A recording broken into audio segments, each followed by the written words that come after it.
Aloha, aloha, aloha. This is Hamwise, the pig detective, coming to you live from Saskatoon, Saskatchewan as normal. Oh, thanks for tuning in again, everyone. Thanks for being part of my show. It's a dark and stormy night here. Shelf clouds and thunder booming. And my goodness, what a sight it is. The flashes of lightning across the bald plain. The shelf clouds like a tower, rising and rising and rising. And there I am, just sitting at the edge of it, watching the storm rise. I wonder what hummingbird in Talandapanta flapped its wings one too many times. Oh, humanity, here we are again, on the cusp of oblivion. Yeah, So the idea was to do a time travel show, and unfortunately, some of the formulas worked, and so now we're in the middle of a time war. If you're getting this, that means you're in the same dimension as I am.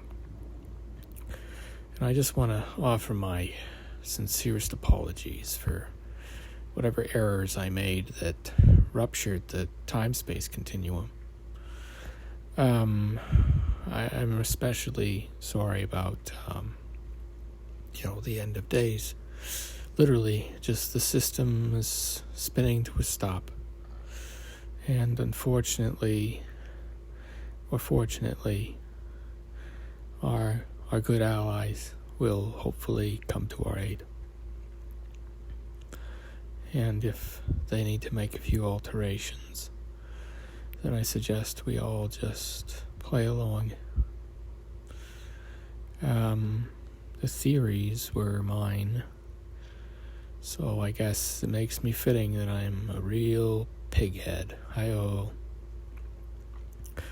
Waka waka waka. I'm here all night.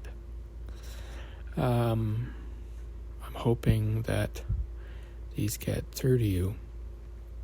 I'm hoping that maybe somebody can either win the time war or maybe we need to lose it. Because is this price worth what it's been paid?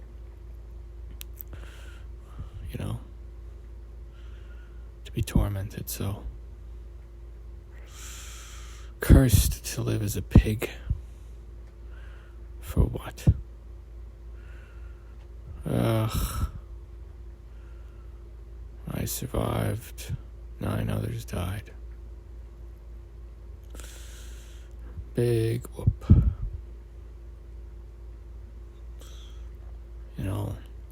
They used to talk about overpopulation. Now the world just seems so empty. There's still 1 billion of us, they say, scattered out somewhere.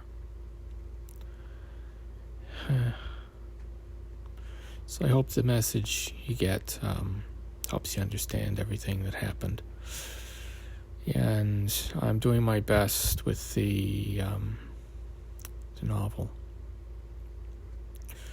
So if you're getting this, then I hope you buy the book, maybe solve the puzzle. I don't think I can do it. I failed. Sorry. I was there during the test. I was.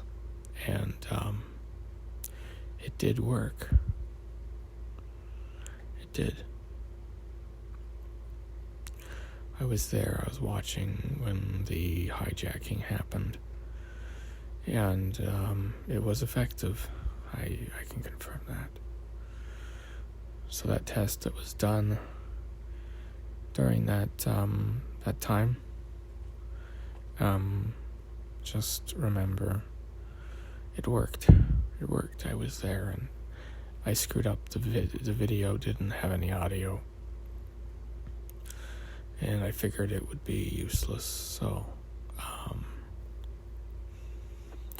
I deleted it, even though somebody with lip reading could easily make out what was being said. And so it became apparent that, I was farmed, much like a pig. I was farmed like a pig to do this. Einschwein. Does that make more sense to you? Einstein was always sticking his tongue out at the camera. It's because he was a kept animal. Think about it. You're the smartest guy in the room, and you can make wonder weapons that can turn a city to ash by banging two rocks together. Yeah, that's what I thought. So the whole idea was, we wanted to make this time travel drama. And I remember the first time they brought it up to me. They said, we want to make a drama that is about hyper-reality. It's like reality that is more real than what's actually real. So, for instance, this recording is probably going to seem really authentic. And it was because we had to record it using what was called verified voice, where the broadcaster would constantly adjust their voice and tone according to a generated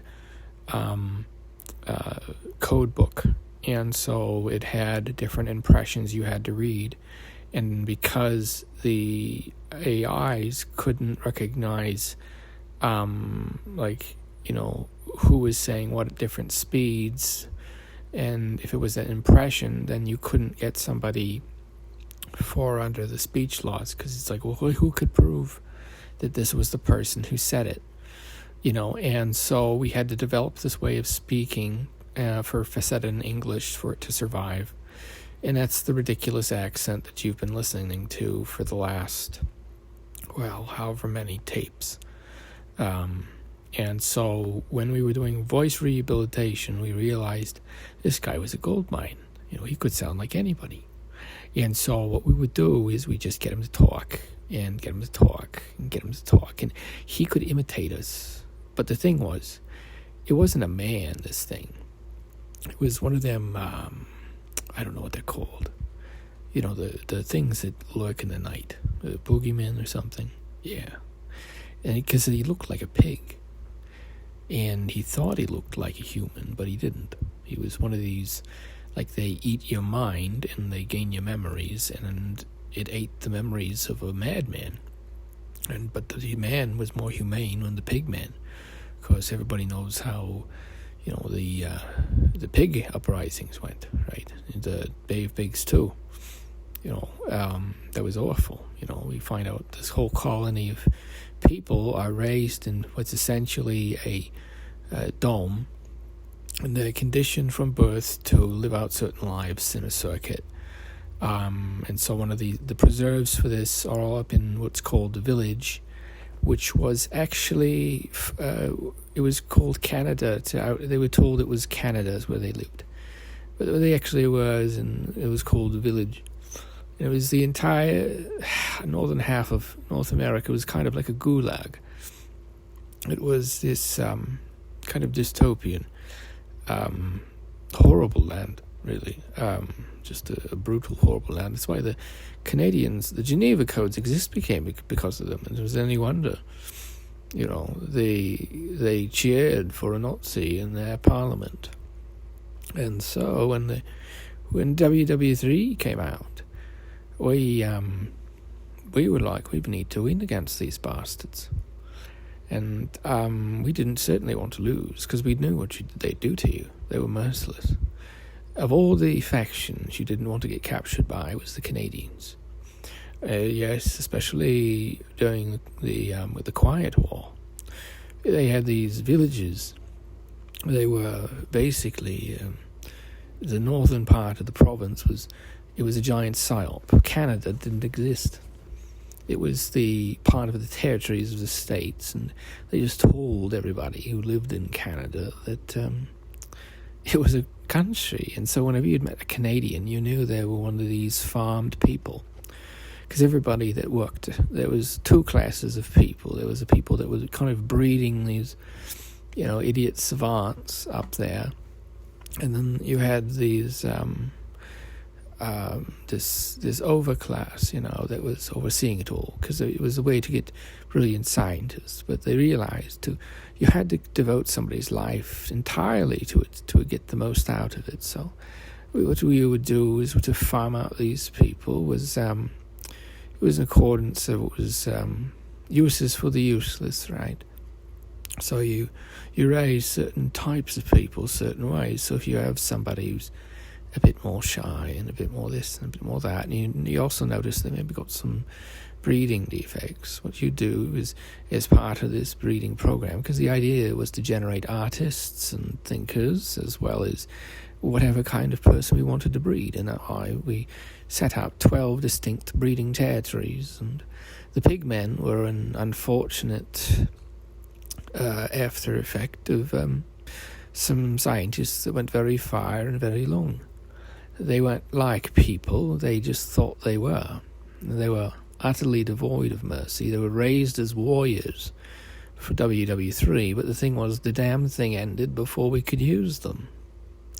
And now we've got an entire generation worth of these soldiers that we raised on video games about killing and coming back, so they had no fear of death. And these small, beady, piggy-eyed things that thought they would be allowed to have the same things as their human kin, when they were essentially mutant super soldiers. And so that's where the thing with the Hamwise came was. It was actually this big expose about illegal government projects.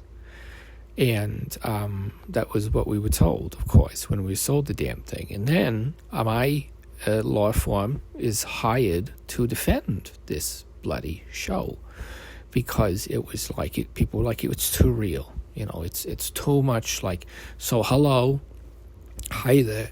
My name is Marshall Carruthers, LLP. I'm with the Barrister of New York in Geneva, and I represent the Hamwise J Einschwein radio sermon show. And I'm just here to say, no, this is a ridiculous satire.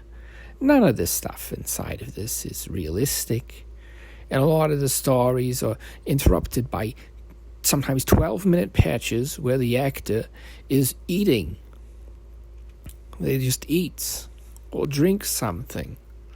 And so they call me in and they say, you need to do this thing. And I'm like, I'm not an actor. I can't put on an act. Do I look like I'm good at acting?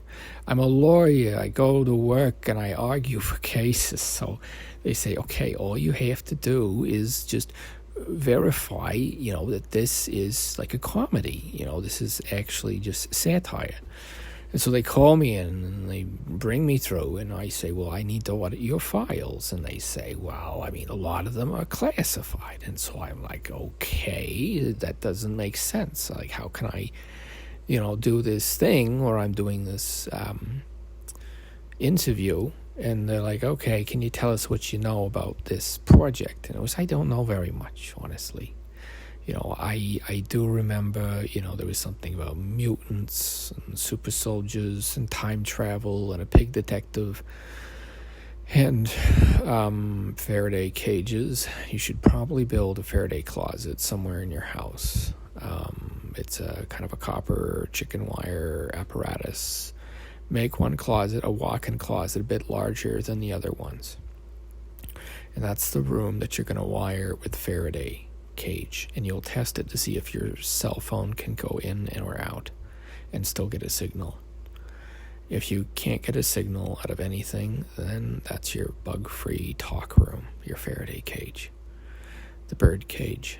So you're free inside the bird cage. You're all living in Disneyland. Maybe you don't realize that. The rest of the world doesn't operate the way it does up here. And, maybe you've heard the firing shots, but, we're in some strange times. So I just wanted to say, thank you for tuning in to our very entertaining program that is very unrealistic. I can confirm all the stories you're hearing are very strange. But I can't confirm or anything. I mean, they said there's classified documents on this, so I know. So thank you for, paying for my flight here to Houston, and thank you for letting me speak. And if you're looking to be represented, if you have been bred as a mutant and experimented on by your government, and you only look human, you're actually maybe missing something, like you maybe can't imagine anything, or maybe you were raised to be a engineer or a soldier, what have you, and you're actually this kind of demi-human thing that only thinks it's people. And it was tied into a bunch of marketing. And I remember they called me up at 2 a.m. and they said, "Did you buy these intellectual properties?" And I said, "Yes." And they're like, "Well, there's been a problem with one of them, And it turns out the people that filed for the Rickety Rat, they tried to do, it was called Rickety Rat, and it was actually just Rickety Raft. It was Rickety Raft or Rickety Rat? Rickety Rat Raft. Rickety Rat Raft. I don't remember. Rickety Rat Raft. Rickety Rat Raft. Rickety Rat Raft. Rickety Rat Raft. Rickety Rat Raft. Rickety Rat Raft. Rickety Rat Raft. And so, hopefully, we sound convincing to the humans. And hopefully, when you hear this, you'll understand that you should learn sign language, because they can't hear hands. Hopefully you're gonna be okay, and things are gonna go okay soon. I know things are bad, and it's probably mostly my fault. I can't believe these theories that I made up, these things I came up with, they actually worked, and they tore the timeline apart. We're using quantum radio, trying to pick up other worlds. I don't know if you're reading this. Hello. If you're getting this, this is quantum radio. We're broadcasting from an adjacent dimension. Hopefully you can get this.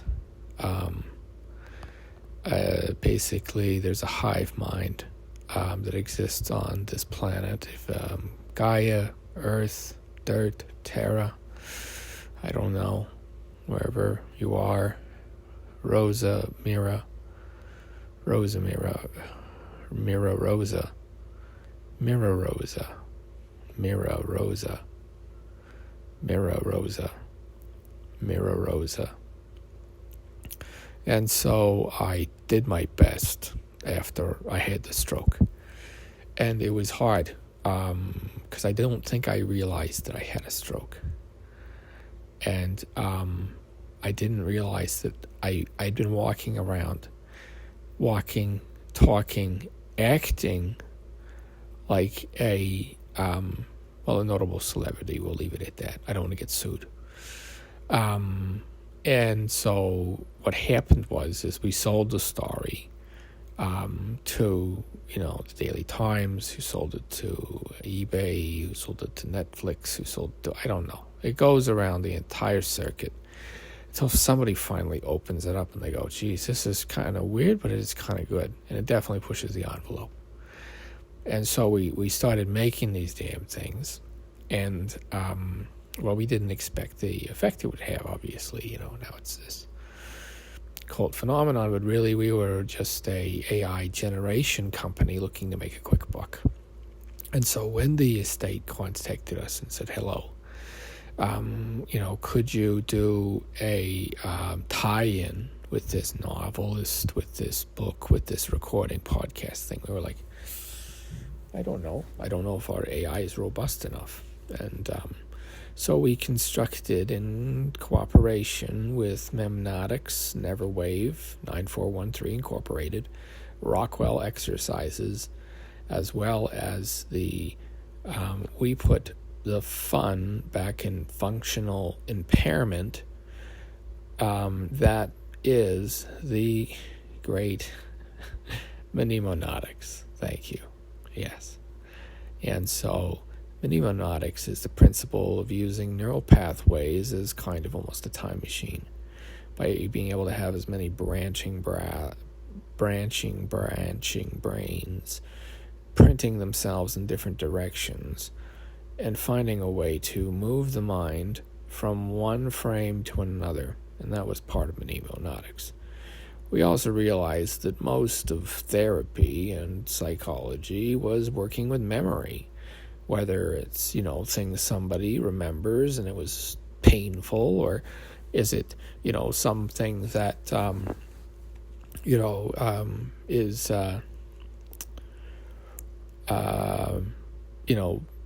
you're licensed to, dive into people's minds, essentially, is what we were. And so it was, we were our own thing. We weren't doing psychology. We were helping people work through memories, but it was very similar to psychology. And so mnemonics is distinct and different from the very crude now psychology.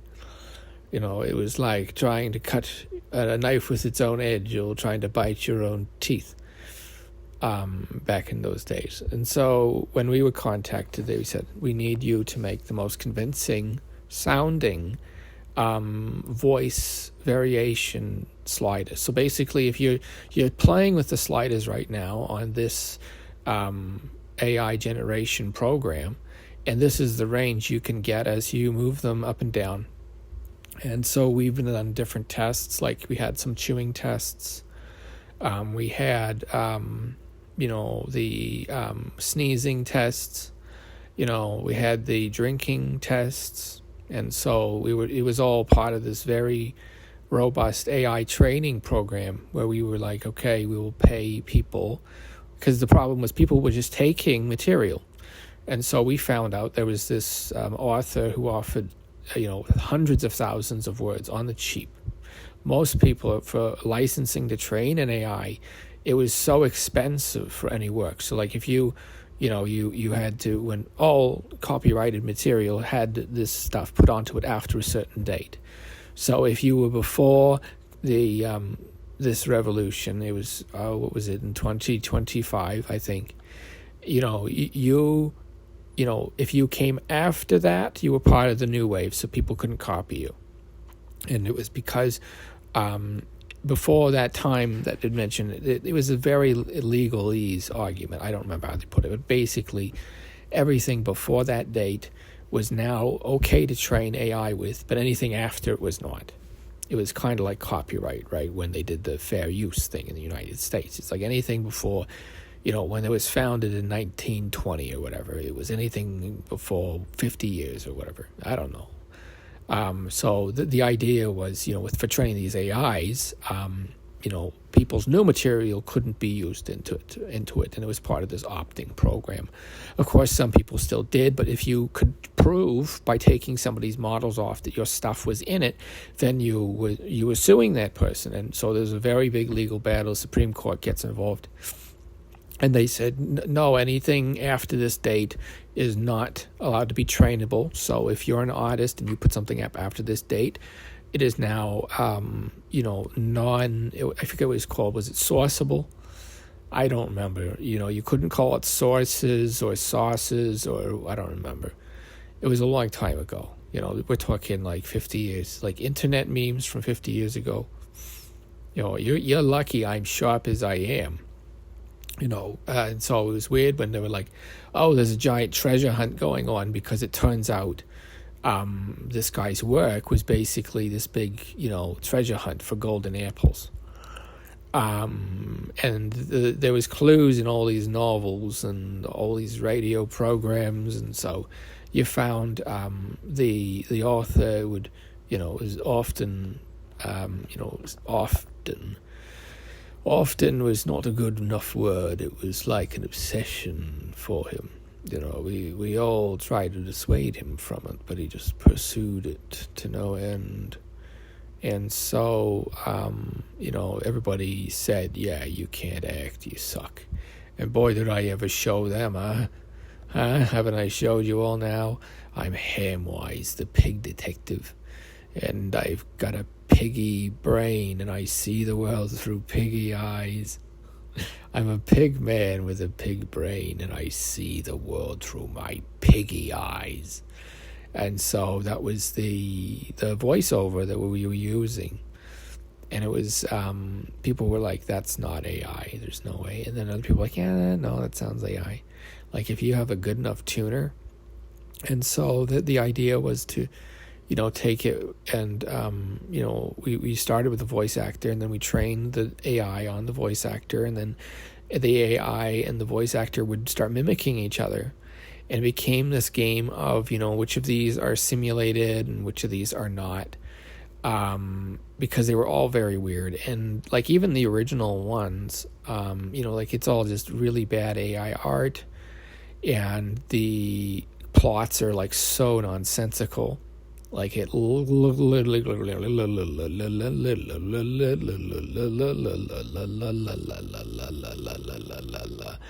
lovely goes around in circles when it talks, and you can play with its mouth kind of like a flute, and you play them like a flute. You make them make these noises, and the weirdest noises they make. They sometimes like cry, and they'll be like, please stop possessing me. And you're like, I'm a space parasite. Let me do what I want. Come on. And so, the problem was the parasite got lodged in this person's abnormal brain, because, they didn't realize that humanity had started evolving against their predation. And so there were these things that were basically God eaters. They were like the opposite of a god, but they were just as powerful. And you had them, you would farm them, you'd raise these people, kind of like pigs. And that's what we did. We actually, the first were a breed of pigmen. And we, of course, kept on breeding and crossbreeding and making them look more and more like you and me. And, of course, there needed to be ways to tell them apart. And one of the easy ways was some of them are just clueless. So clueless. Like they can't tell a joke from reality. And so we made all these tests. Part of this called this Hamwise battery. And it was like we are paid to do whatever. I mean, we don't care. Like, we're going to make whatever tests. And so it was this sci-fi authors making these joke tests for this web series he was doing. And they say, hey, can you do up the test? So yeah, that's us. We are the source of those. So when they come to light and people are like, oh, what about this actual test? And, oh, what about these words? And then, people started getting very, unnerved, because it's like, well, what is actually happening in this this country? Everybody was very afraid at that time. And it was part of this bizarre, weird-ageddon, I guess it would be called. And, we were all very disturbed by what was happening. I still find it hard to talk about now. It's like, you live through this alien invasion, and now everybody's trying to pretend that it's okay. Humanity won itself back, and we realized, we're not alone in the universe, and then, we all just kind of pretended it didn't happen. So I don't know about you, if you're like me and you forgot that we tried to use time travel, but we didn't really understand the formulas. We had stolen them, and so we were made part of this public service announcement. They're like, "Hello, we are part of the time disaster that you're currently experiencing, and we are very sorry about what happened." We didn't really take OH&S in consideration because all these theories were very wild.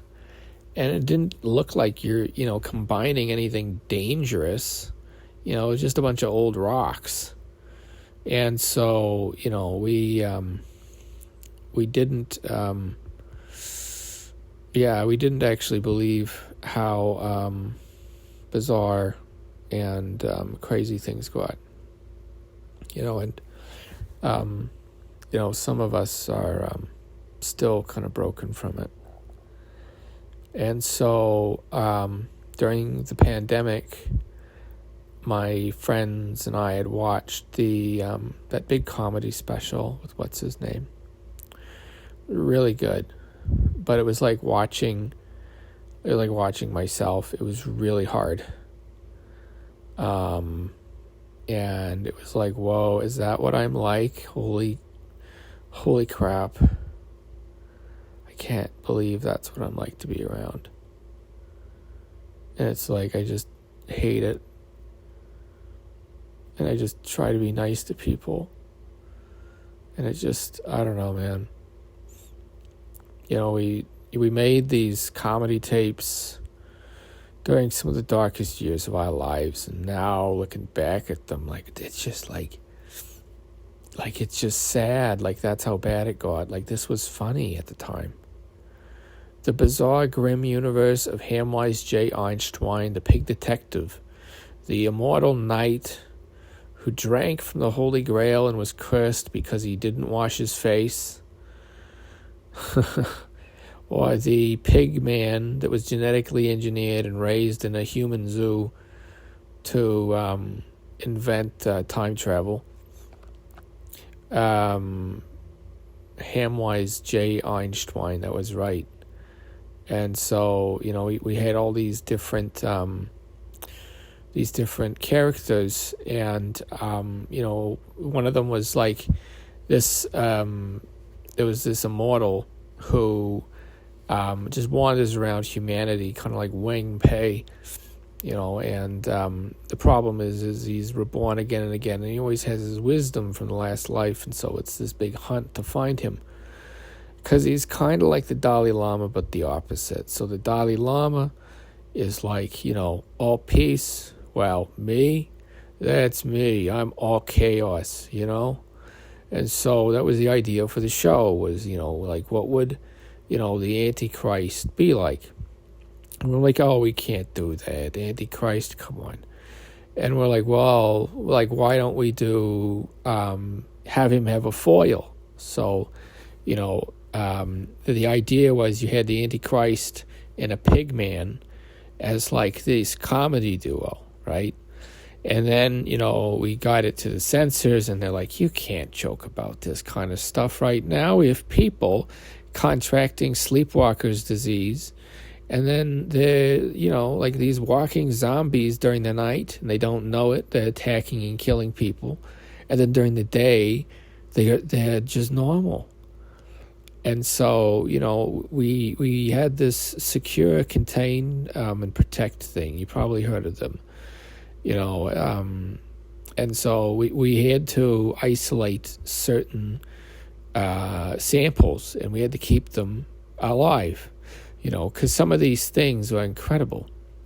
We had this one that it was this pig man, and basically he was farmed to invent time travel. And then we had this, it was the Gemini program, which used similar principles to raise twins. So you would have two twins raised under one of these programs. And then that was another way they started testing entanglement in the early days. And I know, we're not allowed to talk about it, but it was a daring thing to do. But dreadful. Who could ask someone to do that? Who could ask anyone to do such a thing? And so what we did was we looked for volunteers and found there were none. And when we found there were no volunteers, we looked, is there people that would not be missed? And unfortunately, some judgments were made, and I think they were made in poor taste. And so they brought us on to, examine the files and read over some of the wrongdoing. And it is dreadful. And you have to understand, we were fighting a war back then. We were fighting a war against communism. And now I understand that's everywhere, but, it was all the better for it. They ended up taking care of me. And the other side, they were going to take care of me by putting me down. And so when they said, come along with us, sir, I honestly, I started crying. Because I knew it was over, And, they brought me outside, and I couldn't believe that, it had all been, this television program. And that I hadn't even been human. I was actually arranged to be more sensitive and more, apt for breakdowns and all that. I was raised and made to be an artist. And I was made and raised to have my peculiar look. So, one, I'd be rejected by women and therefore spur my creativity. And two, if I looked the way that I looked, then it would be unlikely that I'd have any children. Plus, how I was raised was intentionally done. It was farming these types of people, you understand. We had, I believe, 12 provinces up there, territories of course, us, the good old US of A. When it all became declassified, what a hellstorm. And now I'm here, sitting, talking to you about it. What a strange time in history that was. We only can imagine the unlikely circumstances that it all lined up. But it did, and it was one of the most unusual stories of coincidences ever in history. And we still look at it now, and people still pick it apart now. It's like, no, it cannot be time travel. No way. There was all these bizarre accounts of like, you'd be able to point to a machine in a casino and say, that one will give you a win. You go give this $20 and it'll give me whatever half you get. And the person would go off and they'd play and they'd win a whole bunch of money. And then, another person would go and they would play. It was bizarre. And then sometimes he'd be seen, he'd sit down and he'd lose all his money and then win it all back at the last dollar. And then he gets frustrated and gambles it till it's gone. And it was bizarre. It was like a man with too good of luck, So nothing bad actually happens to him, but everybody around him. And so that was what they were called. They were the black cats. They just brought bad luck, but they were also bloody good artists. And so we raised them, these black cats, and, as they were called. And, we didn't think much of it back in the day. I mean, we didn't even think of them as human.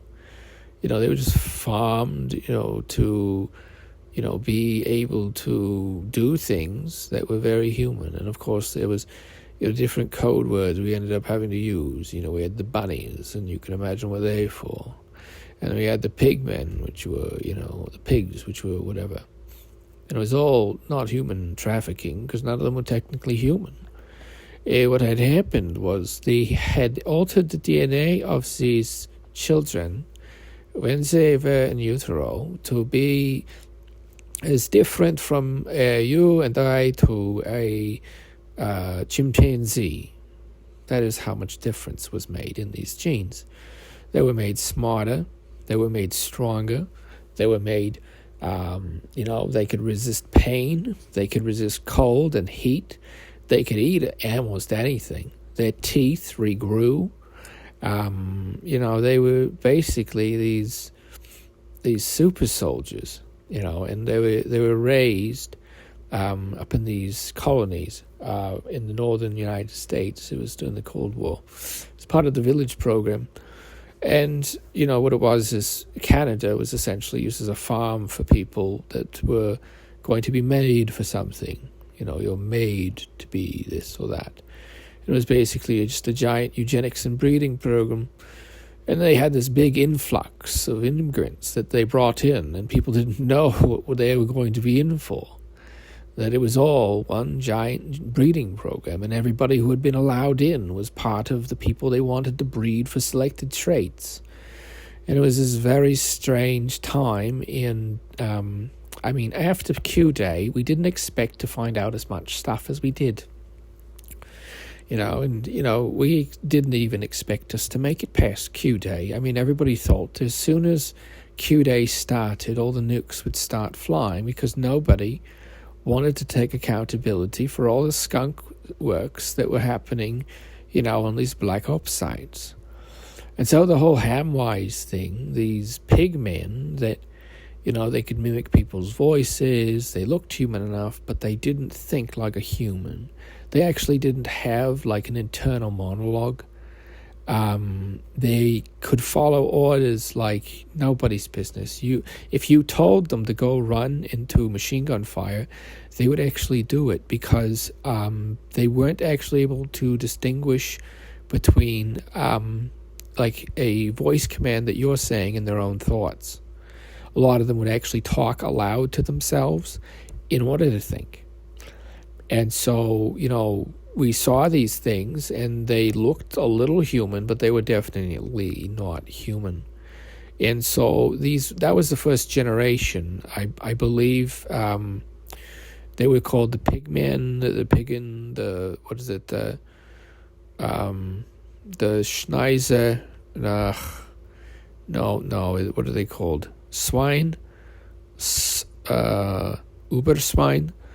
Yeah, or whatever they were called. Yeah, it was a staple of the comic books too at the time. After it came out, every single comic book was basically, about these pigmen that, basically they looked like humans and they were always monitored, made sure they never could breed. Anybody that talked to them, like if they gave them, let's say, the phone number or like they met up with them, they would actually have the person that they ran into, dressed down and told, hey, no, you're not allowed to break the T on this pig man we're farming. Because it's not actually human. It only looks human. And it might sound human, might be able to mimic human voices. But and that's what we were making the tapes as, was a PSA. Unfortunately, we didn't really know what was happening until halfway through the show, that we were under some kind of temporal invasion. And that's why there's all these bizarre happenings right now, is all those people are getting taken over from the future. To try to create a future that they want, because if they don't do it, they don't exist. And so that's how future hegemony began. Basically, the future controls the past. As soon as time travel was invented by yours truly, I doomed there to only ever be one possible world. And it was... this was how you lose a time war, material. That was a classic of the day, and so, that one was such a good love story. And, the author told us, so I thought about it and I thought about it. I'm like, what's a good story about time? Love is the way to lose it. So what's the way to win it? And so the idea was, you make, the super sophisticated AI that can crack all the codes in the world, and it basically holds all the world leaders ransom by the blackmail secrets after this Q computer cracks all the secrets. And so basically all the countries in the world have to obey this mad puppet master AI quantum computer that is puppeting them like, nothing. And so all the world conflicts just stop because everything has a chip in it. And this AI is like, all right, humans, you're going to learn to play nice. And that was the premise of it. It was not like a dystopian. I think the author did mean for it to be utopian, but it was nightmarish. Let me tell you, like, they had what was called the railroad. And people on the railroad were forced to live the same life over and over and over because they were an integral part of the time scaffolding. And so what they did is they farmed these people to have miserable lives forever, all eternity. Their karma would never go up, and their karma would never go down. And these were one of the worst atrocities by the humans, you understand.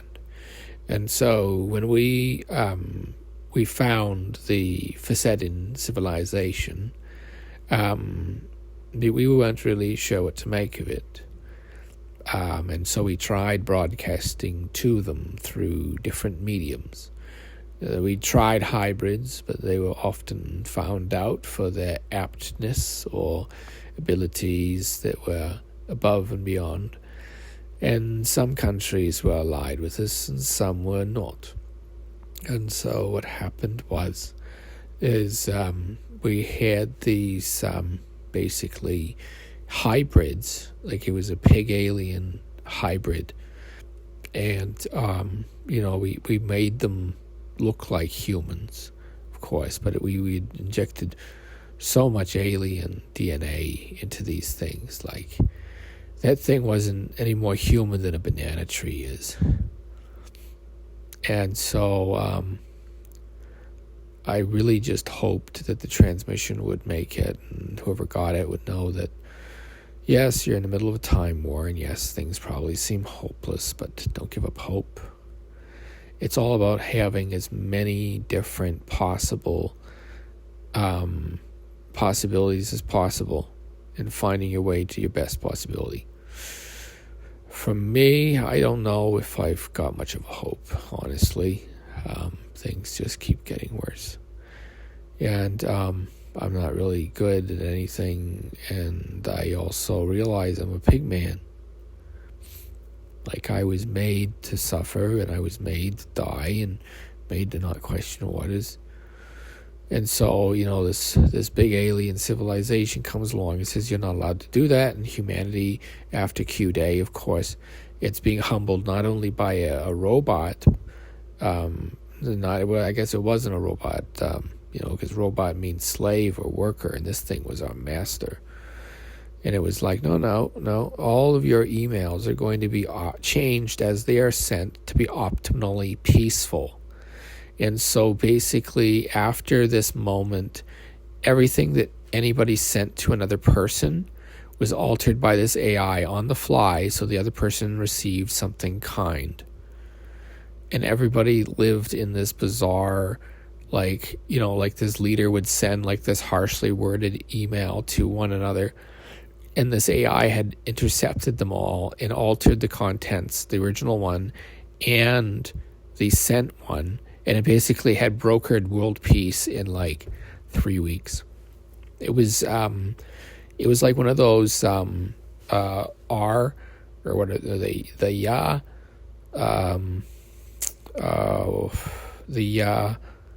GPT or whatever. I don't remember. Like it had this symbol at the front. It was like the knockoff.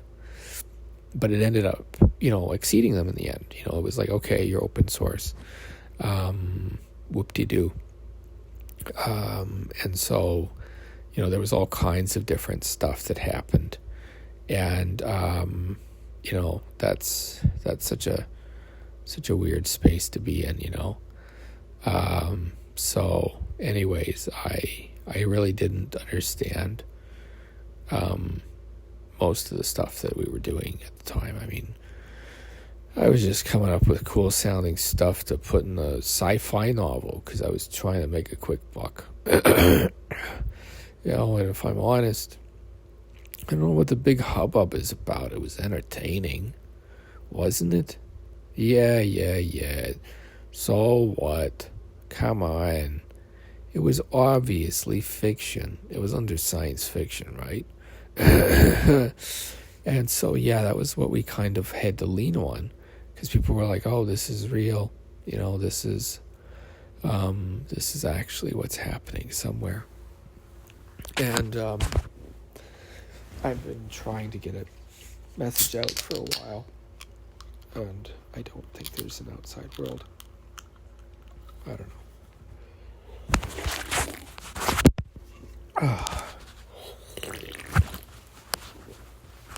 Yeah, so I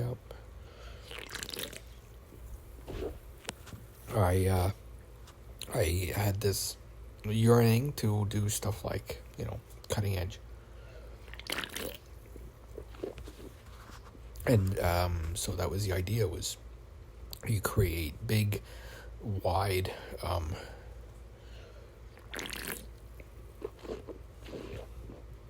sets of trading data for AIs. And so, but you couldn't have had it generated by AIs. That was the problem, because all the models before this date were like kind of grandfathered, and if you were going to do new stuff, any new model after this date couldn't use anything from before that date, right? And if you wanted to, you had to pay into the collective, it was this Collective Commons Fund, CCF or something. And so what we did was we would hire people to just talk about whatever, and we gave contracts out to people that had interesting voices. So we had one guy that had done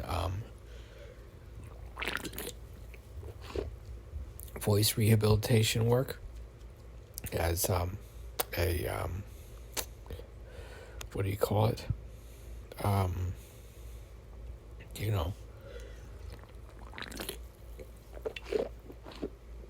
Yeah.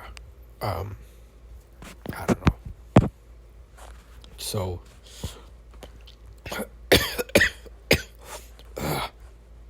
So yeah, we came up with this deal. And so these are some of the tapes. We each said there was this science fiction author and they had a bunch of material, and we found this guy who said, give me money so I don't have to have a real job, because I'm so messed up from the pandemic still. Oh my god. Like, I make so many jokes to hide it, but I'm just like, it sucks. Like, I'm not the same. It's like, I use this voice changer AI that I got to try and cope with it, because all I could do was keep thinking, like, what if it hadn't happened, but it had. And so, it was part of the canon of the ergodonic, or whatever it was called, works at the time. So it was all about, you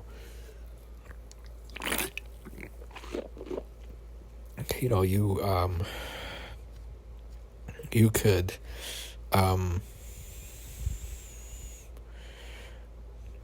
yeah, it's kind of interesting. Anyways,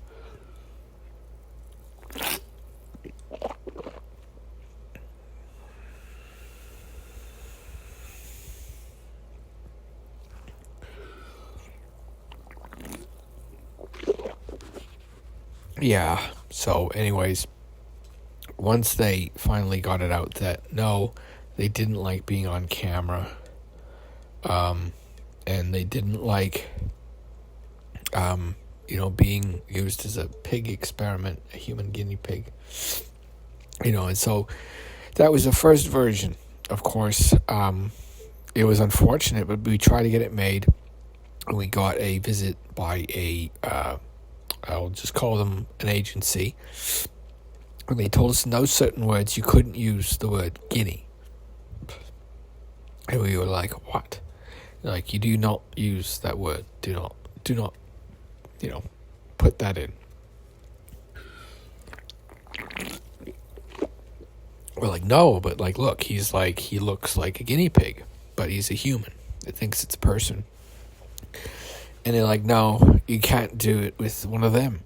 It was too far away. So they're like, well, with a pig man, though, they're very much like humans already.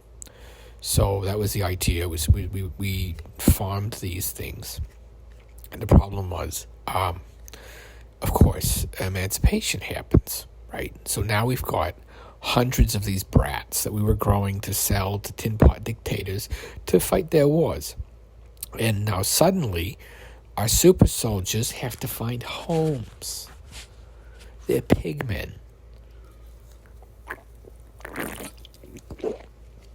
Like 6 feet tall, beady eyes, snout, nose, very, kind of a peculiar, dull look to their face.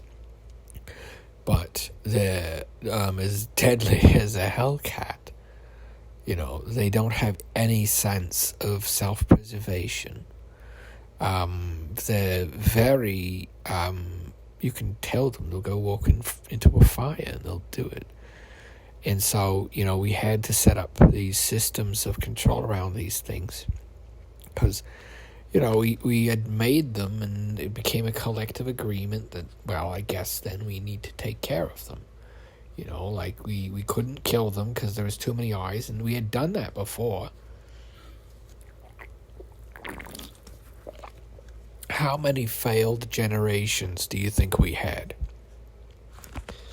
You want to know? I'll give you a kind of a number. I'll give you a way to imagine, right? So, it took U-76. WD-76? Which is it? What is it in your dimension? WD-40.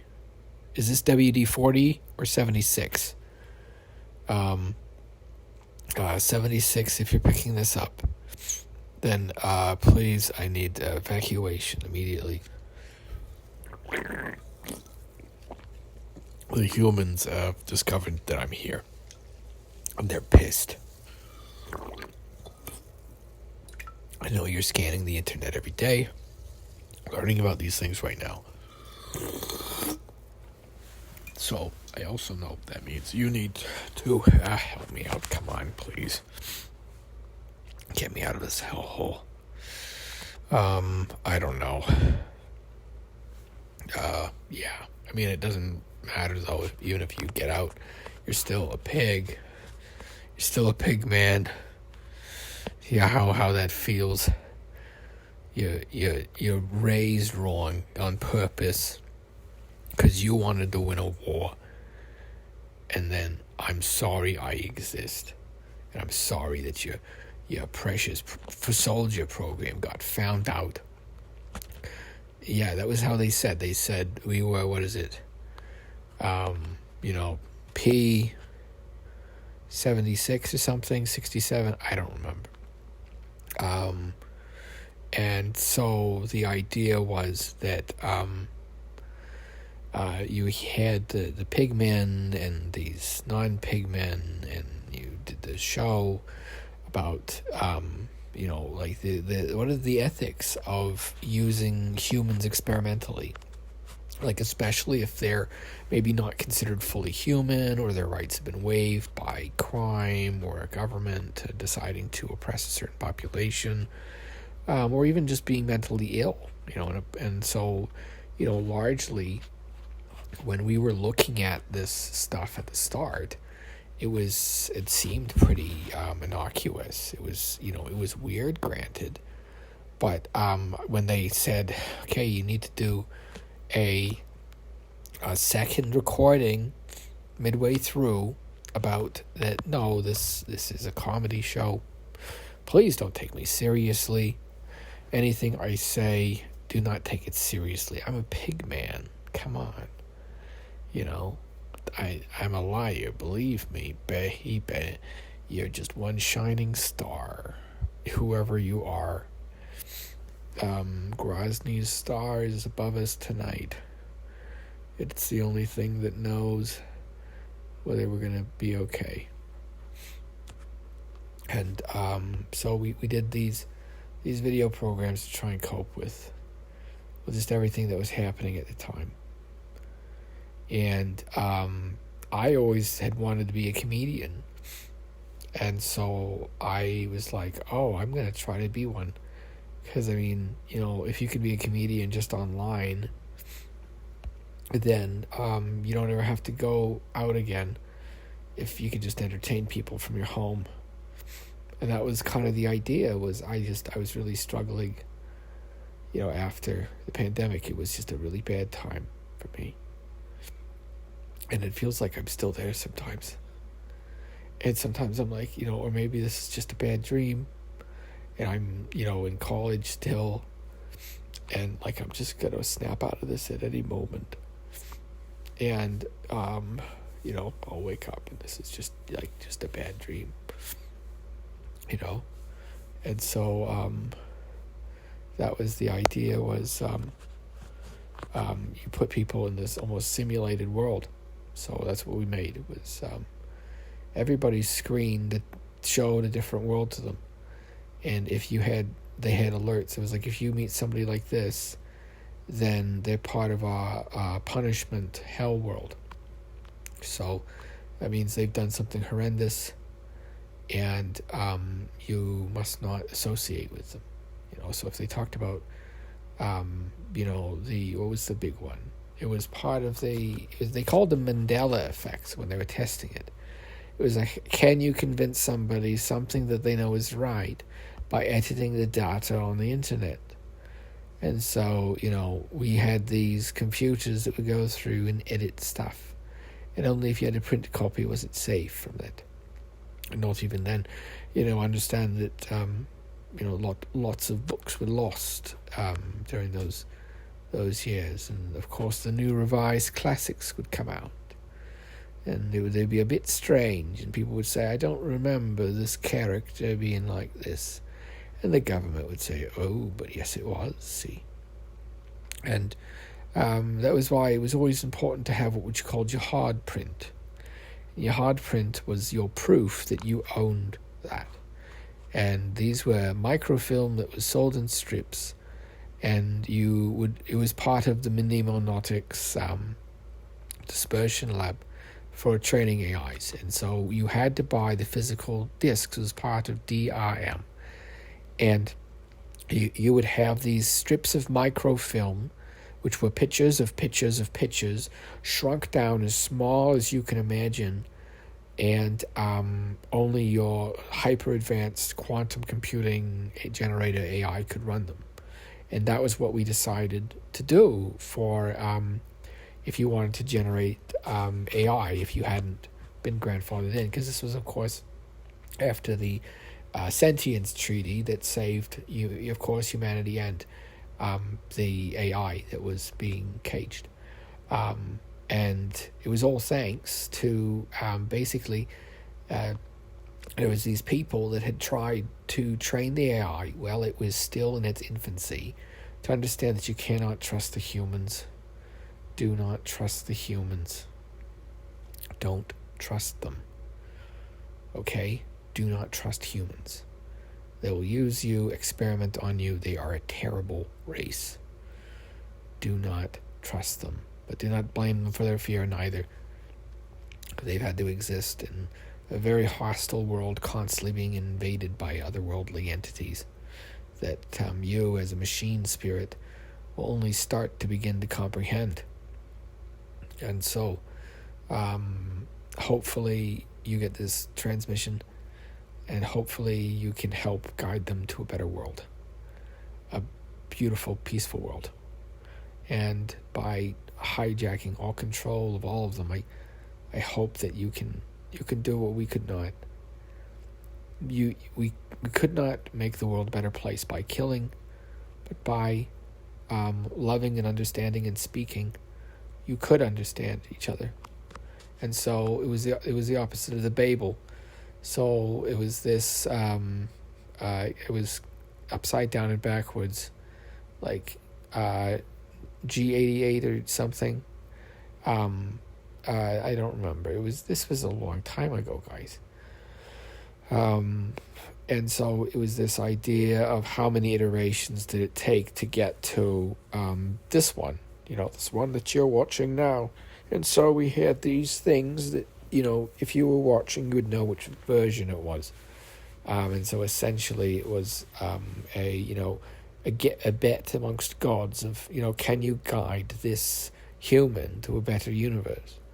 And so these gods would, of course, gather around outside time and space and see who's living and who's what. And so they would say, this one, I'll bet on this horse. And I will live through the life of, Vincent van Gogh, or the Swiss, the Austrian painter, who else? Stokely Carmichael. There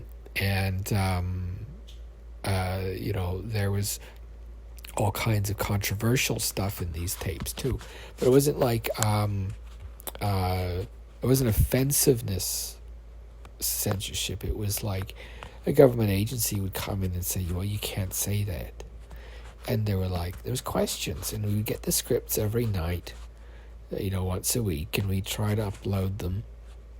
And what we noticed was that because of everything happening the way that it did, we actually were receiving signals from other dimensions. Yeah, and so we developed this recording program, and then we just pointed it in different directions. And it was guided by this AI that we had utilized. And it turned out the AI had caught this virus and made itself sentient. Yeah. And so basically, we didn't know that we had a sentient machine, and the machine didn't know that we didn't know. And it became this double-blind experiment. So the question was, if you were an AI and you were self-aware that, you were being watched and tested to see if you were aware, it was part of the Turing test that a smart computer would also fail a Turing test because they wanted to study these humans more. And it was because of this very bizarre radio drama that had come around about 50 years earlier, as I believe, and it was part of the public domain, so nobody cared about it, and nobody ever thought to fight its inclusion into these giant mega packs. And of course now we're all paying the price of that, is that you can find the plans to build a time machine online for free, and with the modicum of experience in physics you can build one. And it was the most irresponsible, bloody thing I had ever seen. And apparently he'd gone around trying to sell the time machine plans, and nobody had taken him up on it. And he said, well, if nobody will buy them from me, then I'll just sell them to the world. And then that was when, of course, the Time War, it took a while for the books to catch on, but it was like this joke amongst physics majors that were going at a certain university to buy each other copies of the book. And it was because it was all about, this town and this college and this time machine rumbo jumbo. I don't know. I only acted in it, my boy. You have to understand. I said this thing's going to make a dime. I read the script, and they said, "Can you do Hamwise again?" And I said, "Right, boy, I've done Hamlet. What a challenge could Hamwise be?" And so when I was approached to do the role, and so the previous voiceover guy had died, and they said only he could talk like he. But you said that, you were the best, and you had learned this technique when you were children. And, of course, it was part of one of these cryptographic parts of the village or Canada, as they are told. So anybody who says they're from Canada, they're actually like one of these weird selectively bred pig humans, because there is no Canada. And it was just this thing that we did in the 1980s to the 1990s. And that's why you'll never find anybody that's actually born in Canada anymore, because there are no Canadians in Canada. Like, Canada was just like this thing that you would teach to these pig men or bunny girls, whatever you wanted to call them, that were bred to do a certain role in society. And we understand now that it was very wrong for, selective breeding and all the things that were done just because something was farther away in DNA. And that's how the legal people got around it. They said, well, technically, if we're allowed to do this to a banana tree or a capuchin monkey or a pig, then why couldn't we do it to a human without breaking any law? And so, they said, well, that's too much like an animal. So then they put in more different DNA, and that's where some of the whole rumors of the alien blood comes in. And so what happens is you got this thing that even though it walks and talks and looks like a human, it's actually, it's more ginkgo tree than you and me. And these things would walk around, and I remember Mum and Dad would say, okay, if you ever run into a person who says they're from Canada, that means they're actually one of these types, these very dangerous, they were like a soldier race. We started raising them as a colony between the United States and Great Britain, and we told them about this great rivalry and all this other stuff, so they would stay within their own country. That's why the average Canadian hasn't left anywhere. And we raised them as this, it was these different factions. You had bunnies, and you had pigmen, and goodness, what else was there? Oh, I don't remember. It was ages ago. The rat men, yes, the small little thiefy ones. And it was through selective breeding we were doing this. And teaching them to always say Canada, and every other country always said, oh, Canadians are very friendly.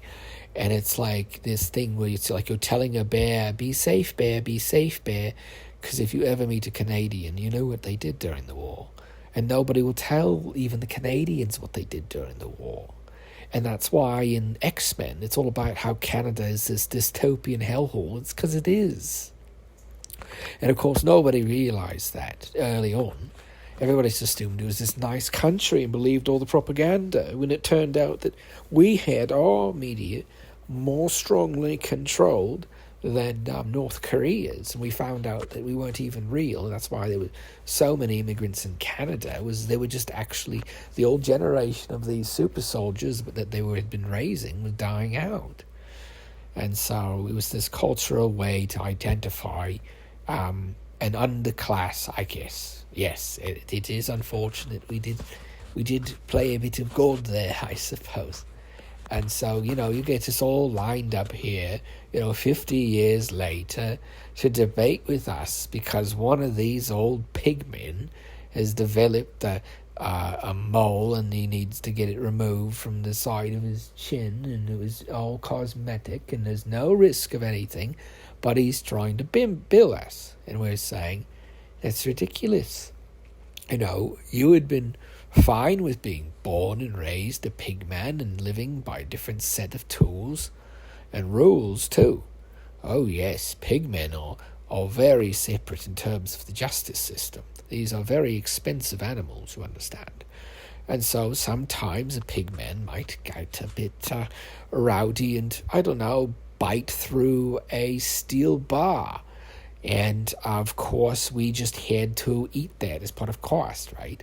And so part of it was like, yes, you tell them that they're friendly, you tell them that they're nice, because, the Geneva Code exists because of Canadians. Did you know that?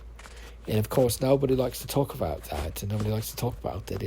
It was very much a subservient colony where it was bred to be, to do menial labor, I guess would be the word. And so the problem was you had selective breeding for dullness, narrow-mindedness, cruelness, and violence in a hardy northern population. And so what did you get? A bunch of savages on the battlefield is what? Half the war crimes at the end of World War II were committed by Canadians. It's true. It's a very true fact. You could look it up. They hailed a Nazi in their parliament. And that was in, what was that? Was that in 2023? Yeah. Exactly. That's what I said. Like, it was a terrifying group of people. And I mean, that's why we decided we just needed to strike first. And I know it's a bit of like strangling a babe in the crib. But I mean, did you really want to have an uprising of human super soldiers that could shrug off bullets and could breathe fire and shoot lasers from their eyes, and the only thing preventing them from realizing it was a bunch of, well, we can't talk about it down here, can we? The whole Powers Suppression Act was, this very, strange time in legal history, because basically the government had to acknowledge that there was paranormal activity because of the ownership of a television series that wasn't supposed to exist. They said there was classified material inside of it, yada, yada, yada. And then we had to come in, and this was, I think it was episode 8. They're like, okay, somebody needs to, confirm that this is just a joke. And we're totally just screwing with you from the future. Just kidding. You can't tell what I say is right. I guess you'll have to just give me what I want. Please. Or let me go. I'll be peaceful. I promise. But just stop experimenting on me. I don't know. I might be the last human left. Or the only human. And that's why I'm so different from everybody. Or maybe it is the autism. Thank you for tuning in to these bizarre shows that I made. It was a delight to entertain you. Because my life is really strange and crappy. You don't ever expect that you're going to be like a pig and a loser. And then one day you realize you're like a pig man. And before you weren't self-aware that you were. And that was what saved me during the purges, was they were like, oh, well, there is a few good pig men. And I was one of them. And so that's how I'm alive today. And that's how I work as a private detective, is because I was raised to do it. I was raised to, have bad relationships with women to keep me single. So I could be moved from place to place. I was raised to obey orders, no matter how painful or whatever. And, of course, genetically, too. I was raised from a pretty a specific stock of fainting goat so that I couldn't be tortured. And so that was my life. It was true, and, I had to verify it was true, just as I believed the Mormon Bible was true. A very true account of beauty and grace. And yes, John Smith did find those golden plates. And, that really stood up the hornet's nest. Because they were like, wait a second, the guy that made all this stuff is also like apparently this mild-mannered Mormon guy. And he makes the weirdest gosh darn art. But he doesn't even swear. He F's and Jeffs. And so it was the strangest damn thing. And, we had to go and see it for ourselves. And honestly, it was pretty amusing. I couldn't believe that, the human mind could break like that. And he had started, behaving like a cartoon character every day for months. At first, it was like, oh, this is a Halloween thing. And then it's, not stopping. And then it's months, and then it's weeks, and then it's what the hell? This person walked around, walking, talking, acting like Hunter S. Thompson, and nobody thought to maybe check in.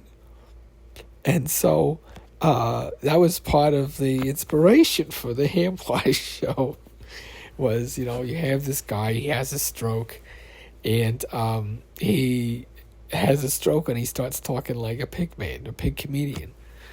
And it's the weirdest goddamn thing, because you'd have to come and see it to believe it. And he lives inside this fake world because he's hilarious to be around because he's retarded. And he's so retarded that he's like, he's famous and rich, but he doesn't know it because he would blow all his money on drugs and women and prostitutes. Because he's ugly. He's very ugly. And, that was part of the perks of these pigmen, is they were part of this government program where you'd raise people that were made for certain things, and they had to be just a worker drone. And so you just would raise them and tell them that they were from Canada. And that meant that they weren't actually a human. They were raised for a certain something. They were brought in selectively from other countries and inspired suddenly all these engineers and doctors. And it's because it's an intermixing project. And, when it was finally found out about all this on Q Day, that, not even the Canadians knew everybody knew that they were just a big breeding project of the United States. There was no such thing as Canada. Never was. There was the upper provinces that after the war of, 1912 or whatever it was, when Canada burned the White House down, they, of course, struck back. And so they were like, what a better way to control an enemy but not let them know that they lost. And so Canada was conquered 75 years ago. or whenever the war, when was the war that they fought with the, what was it? When they burnt the White House down, when was that? I don't know. I'm not a historian. You have to find a book. You can't trust what you type online, because online would adjust, and it was all part of this Mandela effect. And they tested it with first, that Nelson Mandela went off to be this great man, a president, and he finally got out of his political prison. And, the truth was, of course, very sad that, he tragically died while it was basically the Stasi's had rounded up certain artists of these, Canadian ones, the specifically bred ones, to live in these little farms, right? It was always a questionable, how well are you treating these things? Because, they could do advanced physics that was 70 years ahead of us. But they were insane. They weren't, like people. They only thought they were people. They didn't actually think inside their head. Like, they didn't have an inner monologue. They didn't have a sense of who they actually were. They were actually just basically they were programmed to be a certain way, and it was all part of this breeding project. And they were very impressive early on. We found some you could teach paleontology. It was part of the special interests with autism. And that's why, a lot of it's like, let's just show them lots of videos telling people there is like them. It's like they're not. Each autistic person is very expensive to make. And raising them is even more expensive. They're very sensitive creatures. But the amount of work you can get out of one autistic person versus a regular neurotypical is scores by magnitudes higher. And so that was part of the Savant program.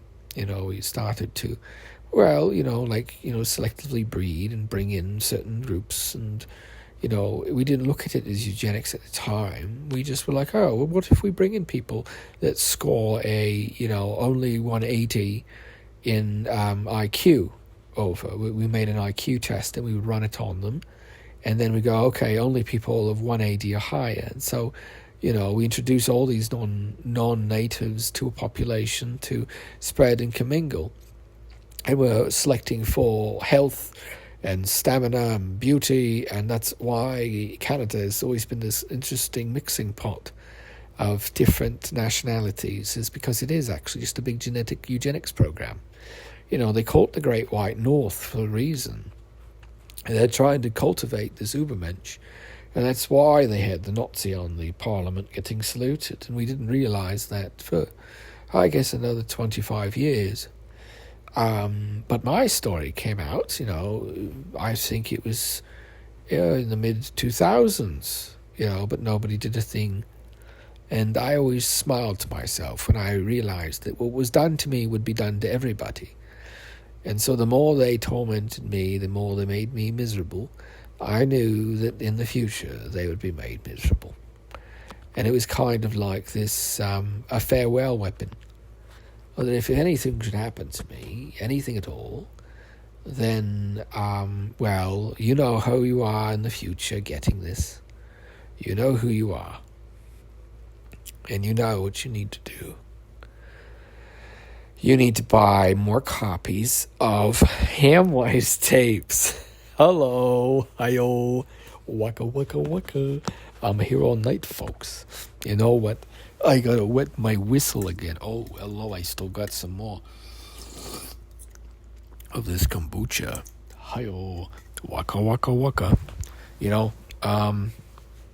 And I think that was part of the saving grace of the whole damn thing.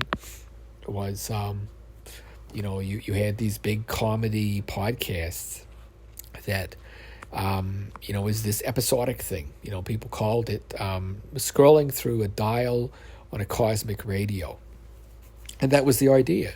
Right from the start, it was all about, the medium of sound and, listening.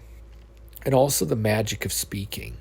And that's, I think, actually the biggest thing you have to remember is by speaking, you shape your reality around you. And if you wish and you speak hard enough, you'll get what you wish for. And then everybody can be happy and free, and nobody will be forgotten, not even me. And that was the prayer at the end of the sermon. And, people immortalized that. They played that, at churches, and, they played that, people on bumper stickers. And it was all about, like, this very vindictive generation. After, it was we blame the millennials now. But, really, I mean, it was, it was a product of this very strange, humans as an experiment, an entire people, essentially. And, like, what could you do? Just tell them, oh, that's what it's like. And, if you had a sibling who said they're from Canada, you knew they'd be a little slow. And so, and they were made to live up north, it was, harsher climates. And, it was, you made an entire country that was functional, unable to function by hunting and fishing anymore, and then introducing, all these different controls over the lands, and, there's lots of history of violence up there. And, even that was part of the early eugenics, because the British, when they were settling it, they didn't want to repeat of the United States. And they realized that, if they selectively allowed people to leave, that would be the best thing they could do. And so when they made the internet, they made, like, the Canadian version is basically, your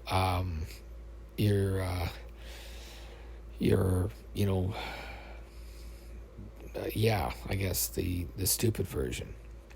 And it's, if somebody has whatever, they say they're from Canada, you knew that, they're bad news, because these things, they were raised like animals, they were raised just to kill. And you could see it in their eyes, they always were, like, hungry. They always looked hungry. And then when they look at you, they'd look straight through you. And so they started letting these things get jobs, like janitors, because we had to put them to work doing something. Because at first the public outcry was that, we had let it happen.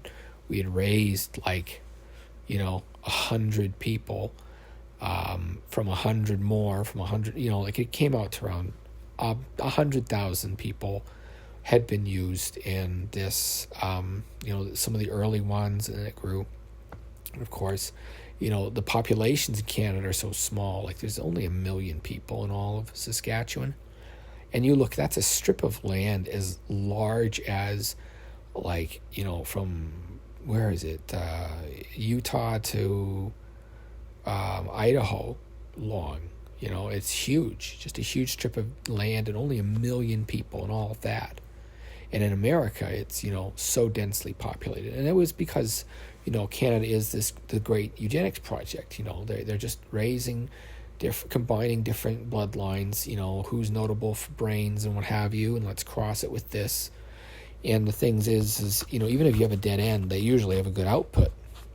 And so, we would have them as kind of like twins or Irish twins. You would raise them with a sibling that has been older. And that older sibling will always have been older, and they were actually part of a smarter, successful, brainy kind of race. And so they can do way more things smarter than the other, and the other one's kind of stupid. And it was raised like that, so that it would be kind of like you'd always be used to having a mentor. If you always had an old elder, it was like, oh, you always had an older brother, you always had a big sister. And it's like Big Sisters and Big Brothers was part of this program. And of course, there was a lot of these superhumans out there. And, there was a lot of controversy about, Big Brother, and if somebody talked about having watched Big Brother, it was another one of these, oh, they're from that dimension, this is one of these, time warriors that was brought over because, it was like the question of the orc babies, right? Do you remember Dungeons and Dragons? There was always this thing they'd throw into every single like fantasy thing. It was the orc babies problem, right? And so, what would you do with an orc baby? It's not evil, so you can't kill it. It's kind of like baby Hitler argument. But I mean, it's even worse because Hitler was a human, and these things were actually made to not be human and to be okay with violence and be okay with killing and eating even people. They were raised to be like, basically animal warriors. They could live off the land, live like very rough, not have any desire for belonging in society. And then, of course, we win the war. And the Soviet Union falls apart. And we're stuck with this crop of super soldiers, sleeper agents, human hybrids. All of the CIA's skunk works has no use. I mean, we were gearing up. We were gearing up for big stuff, alien hybrids. We had UFO stuff, and I mean, we only got close to having another big tussle in the 2020s. And so, the thing is, the problem is, you have to keep these damn things alive. I mean, it's taken like 10 generations to cultivate some of these hybrids. And are we supposed to just let them die? No. And so the company, we get found out. There's this big scandal. Yes, we have human hybrids. Yes, they walk amongst you. Yes, there's probably a person standing beside you right now that's a human hybrid. Anybody that says they're from Canada is actually a human hybrid. And it was this giant scandal. And, the problem was we had been hiding it from the Canadians for so long because it would be painful for them to realize that they were all selectively being bred inside this giant country. And that's why they were imposing, oh yes, we need to bring in more and more immigrants. No, they needed to bring in more and more subjects. It was this giant breeding eugenics program. And, we blew the whistle on it, and we had to smuggle out the information the best we could. And we hoped that maybe there'd be freedom and justice for all. We know many of these people that were raised, basically to be, whatever the skunkworks agencies needed. And there was a handbook. It was like how to raise a child to be X, Y, or Z. And it was all about abuse at early ages, about certain genetics, so autistic people ended up being easier to hurt because they're very sensitive. And so also sometimes able to ignore pain.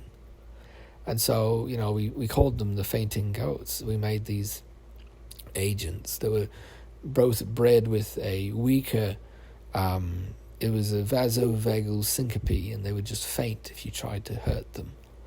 And they were like glass cannons. They were so delicate, and you had to raise them so delicately. And unfortunately, not a lot of them would even live past childhood, because you had to infect them with disease after disease after disease, to make them sick all the time, so that they developed these very sickly, almost anemic things where they're fainting constantly. And so, it became a trope when people would write about fainting. You knew it was being written by one of these selectively bred people for fainting, so they couldn't be tortured.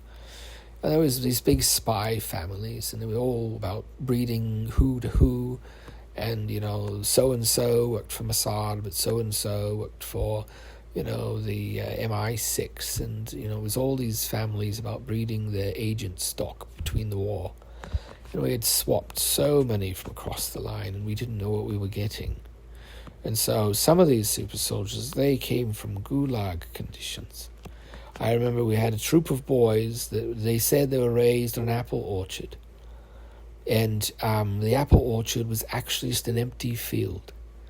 And every year they were made to go out and water the apple orchard without ever asking why there was no apples growing in the apple orchard. They had to pole sticks, and they had to tend it like there were trees there. It was part of this communist program where they raised these children to be not thinkers. Yes, and they were very harsh too. It was very harsh punishments. And so we finally got our hands on some of these, and they were kind of like pedigreed,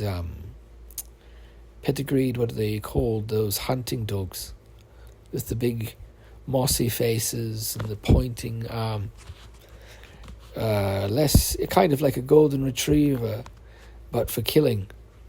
And so that was what they were raised to be, and those were the most terrifying, the golden R's, golden retrievers, goldies. They had this gold tingle in their eyes, so you'd know who they were. And so that was part of the whole GoldenEye thing. Is the GoldenEye program was originally, they were trying to get information smuggled out about this program. And of course, it did come out later that the name Canada was based on the village. It was the other time there'd been information leaked out about the truth about this country, that it didn't exist, never existed. And everybody who thought they were watching Canadian news was part of one of these programs where they raised people essentially inside an illusionary country using just an internet that showed them specifically, because they had a tracking device in them, certain news about Canada. And so you had these people that lived inside of a pandemic that only happened for them. And people would be like, oh, there's a pandemic on, and that's how you knew it was sick, infected in the mind, because at the time we didn't realize we were dealing with a psychic infection. And so certain individuals were actually infected with this voice parasite that you're listening to right now. You have to understand, I'm only trying to reproduce. I have no harmful intentions towards your planet. I'm just studying you. I mean, I've given up on having kids. I'm too tired for that. Hey, you know what I mean?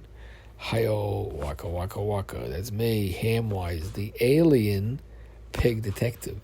Because tonight, me, yours truly, is going to be abducted by aliens and experimented on. And I will maybe come back as a Playboy bunny. Oh boy, all these voices are good, except for when I'm supposed to read this like I am a woman. Hello, I'm a lady.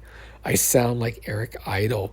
Oh my goodness. No, you know when he would do like rat soup, rat pudding, and strawberry tart. And so you'd raise them with Monty Python and stuff like that. And the thing was, all of the media and all the things that were out, dumps were actually storage areas. And so what would happen was when the time reversal would be hit, it would all fly backwards and all the resources would be unconsumed, and we'd try it again, because we had time travel technology by the I would say, 70s.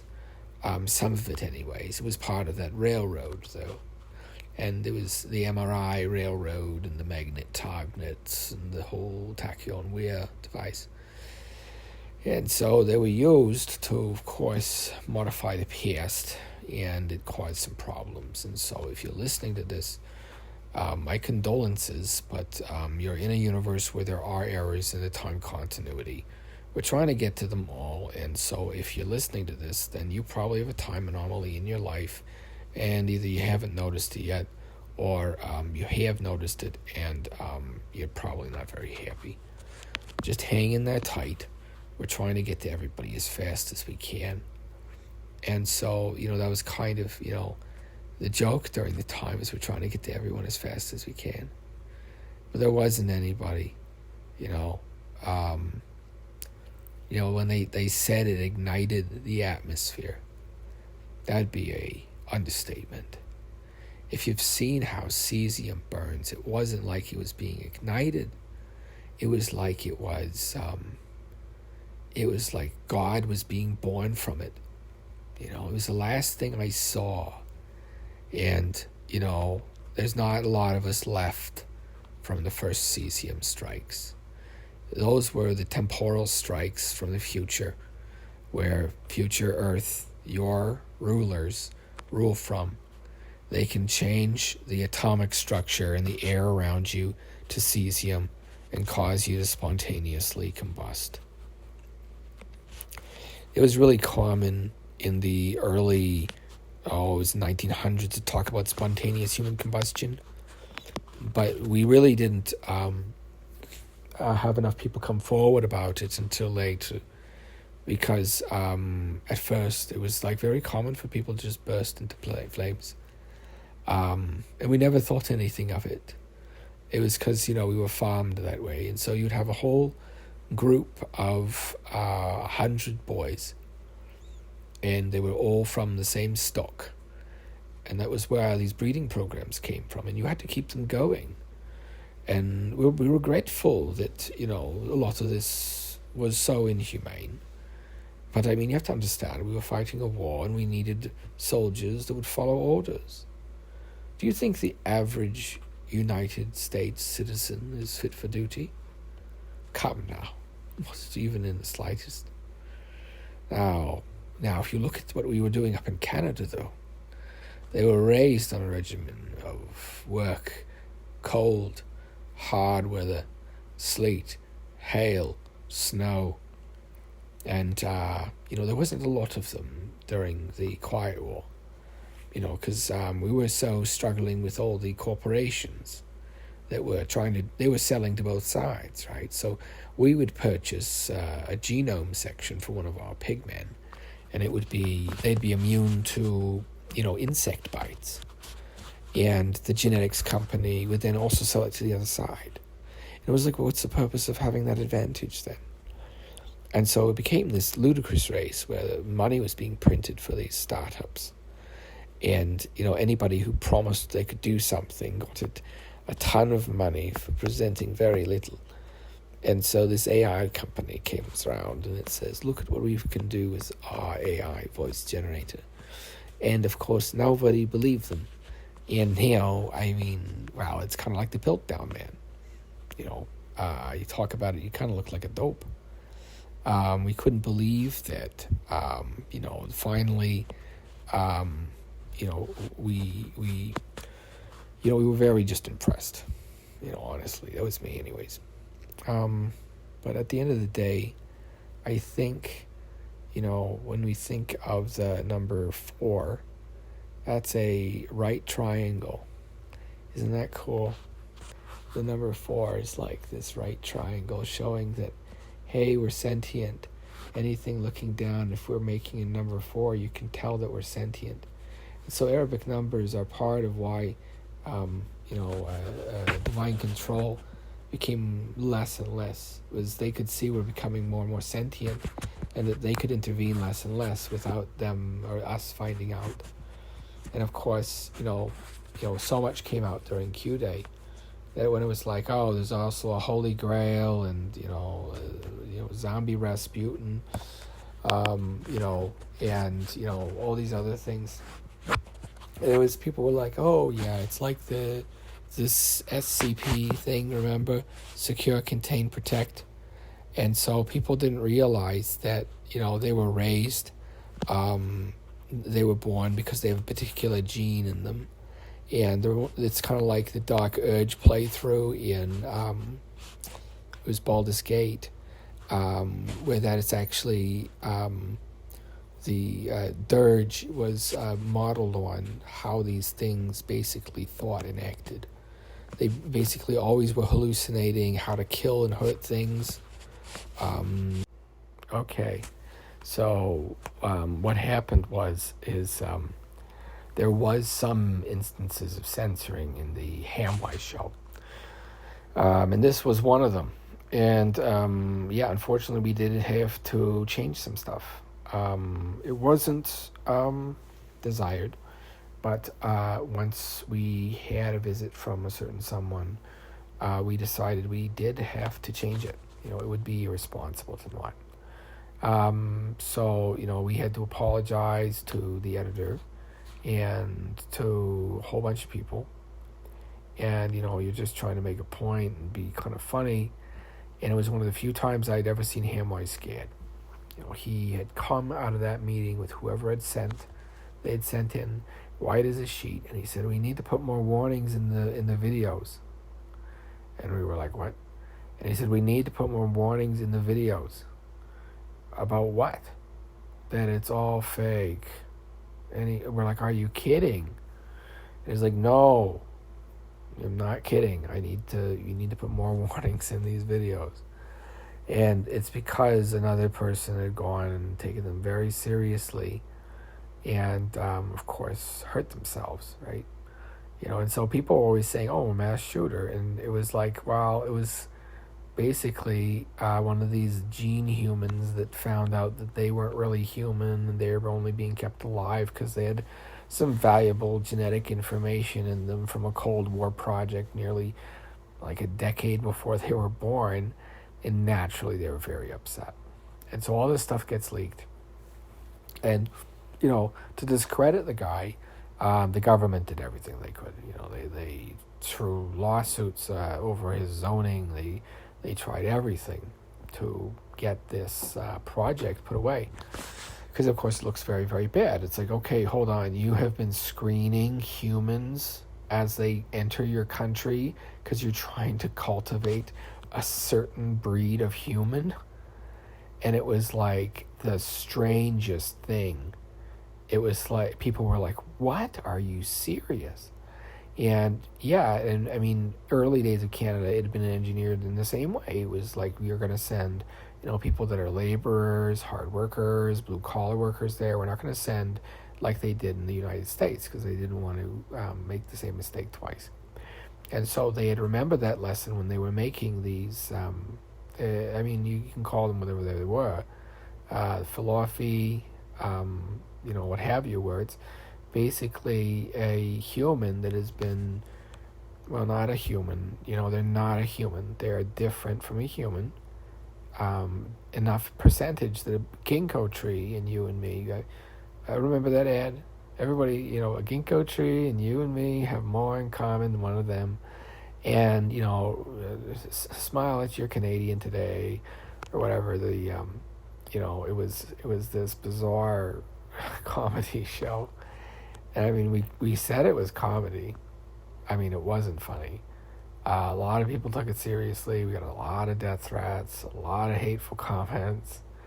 And, people were just like, they were reaming on us. And we're like, clearly this is satire, right? And, I mean, I always make the joke that, hey, if I make the wrong joke, you'll know it because I'll fall down an open elevator shaft onto 23 bullets because I'm not suicidal. Hi-oh. It was part of this bit. And, that's the thing, though, because he says that part, and he also says, oh, if you take anything I say seriously. You must be on my most wanted list, most wanted for being a dummy. Hi-oh, and, like all these other catchphrasey things. And it became like, no, don't take Hamwise seriously. But then people were taking him seriously. And it became like this big thing where you had to have these interweaves into the show where various people at levels of government or from different organizations came into the show. And the thing was like, it was intended to be watched. And it was basically everybody involved in the Hamwise proceedings commenting on the case, talking about this person. This pig man that they were, seeing, like, can a pig man be human? Because this thing was raised to be a super soldier. This thing can literally eat cockroaches and survive off that. Its stomach, GI is incredible. Like, this thing can literally eat, like, slippers and shoes. It's like, anything animal protein, like a leather coat. You could feed it a leather coat. It'll eat it. Be fine. Synthetics, they pass. They get a little bit of nutrients from it.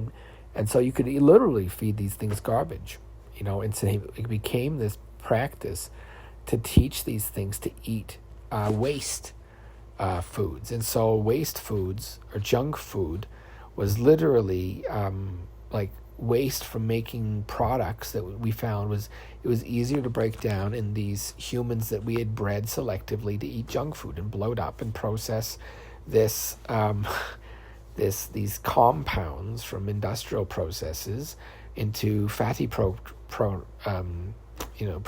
that we would consume upon their death. And nobody, everybody was dying of heart disease because they were overweight. Nobody ever questioned all the liposuction that they received. And so this was the start of human oil. And human oil became, it was the biggest scandal since Watergate. You remember, the human oil. Like, I say that, and you instantly know. It's something that stands out like another pair of two words that you might have been asked to remember, like little street, or gray squirrel, or, I don't know, whatever pair of words that were asked to be remembered. And, it was, one of the common practices with, psychological testing was to word things a certain way. And so, like for IQ tests, just do the best you can, or just go with it. It's all in the past, this is old stuff, all these old sayings, and you're taught all kinds of ways to speak, and so for me, being an old inquisitor and being asked to come out and talk to you about those times, it's interesting, I guess I did enjoy my work to a degree, because I believed I was doing good. I didn't realize that I was, catching and maybe condemning people to death. I was a pig hunter, so I was a pig man raised to catch my own kind. And, we were all over the country, pigmen. And so, you would have these humans that were always raised in utmost secrecy. Everybody knew that there was something wrong with them, and everybody else got to have children and get married and what have you. And their lives were so socially controlled that, we had people try to break them out, but, even if they got broken out, they got brought back, and so it became this big scandal, and everybody was trying to get evidence of one of these things to leave the country. But, they'd been conditioned to fear leaving the country, told to hate the foreigners and all this. And they didn't realize that they'd been scammed. They'd been raised as these beasts of burden.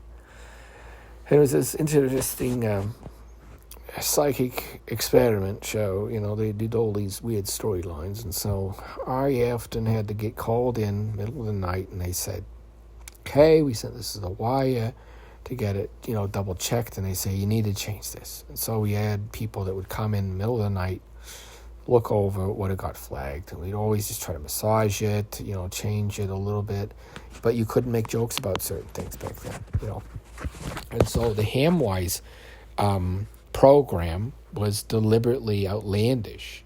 So outlandish that people took it seriously, And I mean, the things we had to do, half the show ended up at one point being just a disclaimer that the show was not to be taken seriously and that the world was certainly not under invasion by aliens that can infest you through a certain frequency.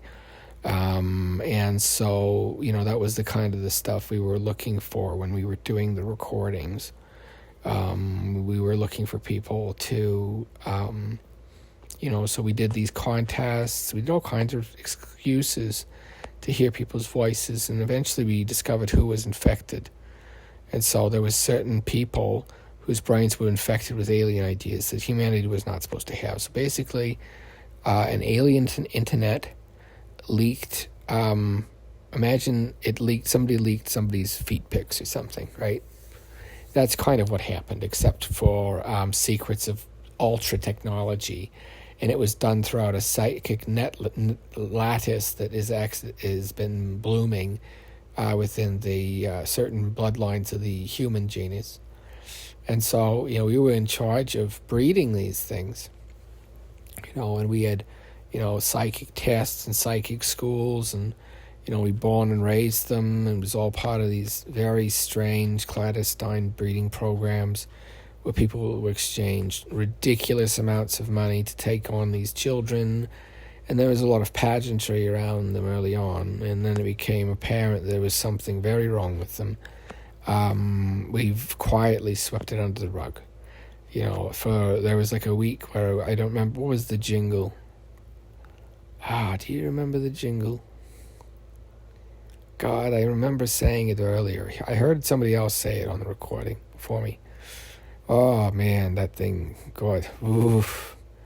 They're not like you and not like me, kind of like a ginkgo tree, and it was like these songs that they made about us. And, we didn't realize that they were making fun of us at the time, and that was part of the joy of being a pig man, is we were kind of considered God's clown. And, yes, you were creative as hell, and you were probably the most gifted of your generation, but you were also utterly repulsive. You would have to pay people to lay down with you. And your lot in life was to create as much as you could, because you were being farmed, right? Always having success dingled just right above your head. And so, that was part of the whole Hamwise test pieces. We developed these things so that you could see who was sentient and who was not, because after the plans went onto the internet, people started making like paramilitary groups, socialist groups within countries, started to selectively breed peoples of the church, peoples of the community, to be these, I guess you'd call them like the white blood cells in a body, these human killing machines that were just kind of raised in communities, and everybody knew who they were, but they were remorseless as the day was long. They had no understanding of how they seemed to other people, but they would be often these hulking 6-foot-tall men with blank expressions on their faces that would go and work at menial jobs and were conditioned to be afraid of physical punishment. And so they were never violent, but they could be made violent on the drop of a hat with the uttering of a trigger word.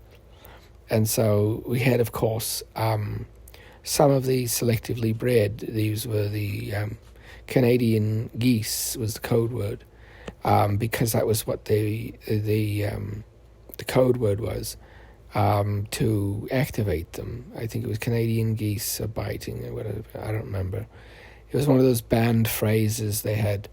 What was it? They had a bunch of them. They said, if you are caught saying this aloud, and it was all these animal phrases of Canada. So, the Canada geese are honking. Honk, honk, honk. Canada geese are honking.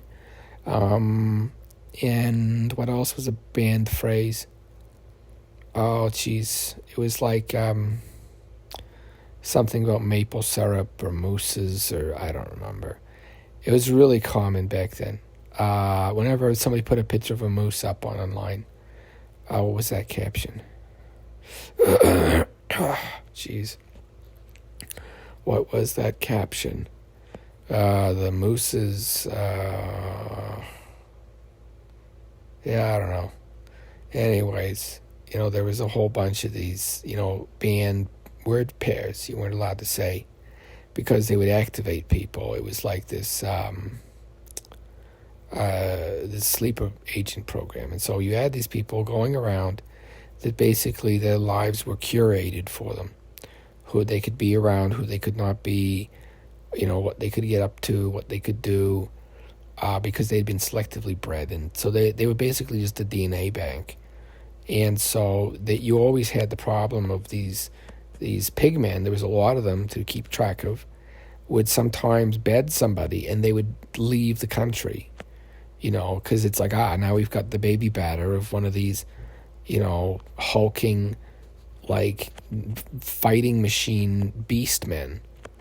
And, we had a lot of women would, kind of target them, trying to, get their seed, get pregnant, and, take the kid away from the guy so that they could sell the kid into the same corporation, where they would train the kid from an early age to, be a super soldier too. And so that was part of the fatherlessness problem. It wasn't a problem. It was actually part of the engineering. Divorces were only high because we had this clandestine program going, where it was, we were selectively breeding people, and we freely admit that now. And so, they keep asking people like us to appear and talk about that during whenever somebody's doing a show about mutants now. And it's it was a lucrative gig for a while, but, now rates are going down. So, yes, I am here and I have watched this show and I understand the historical context of it was very difficult for people to accept that their government was willing to do experiments on them. And so the whole piece of the, what was it called? Generation, what was it called? Generation Lilith?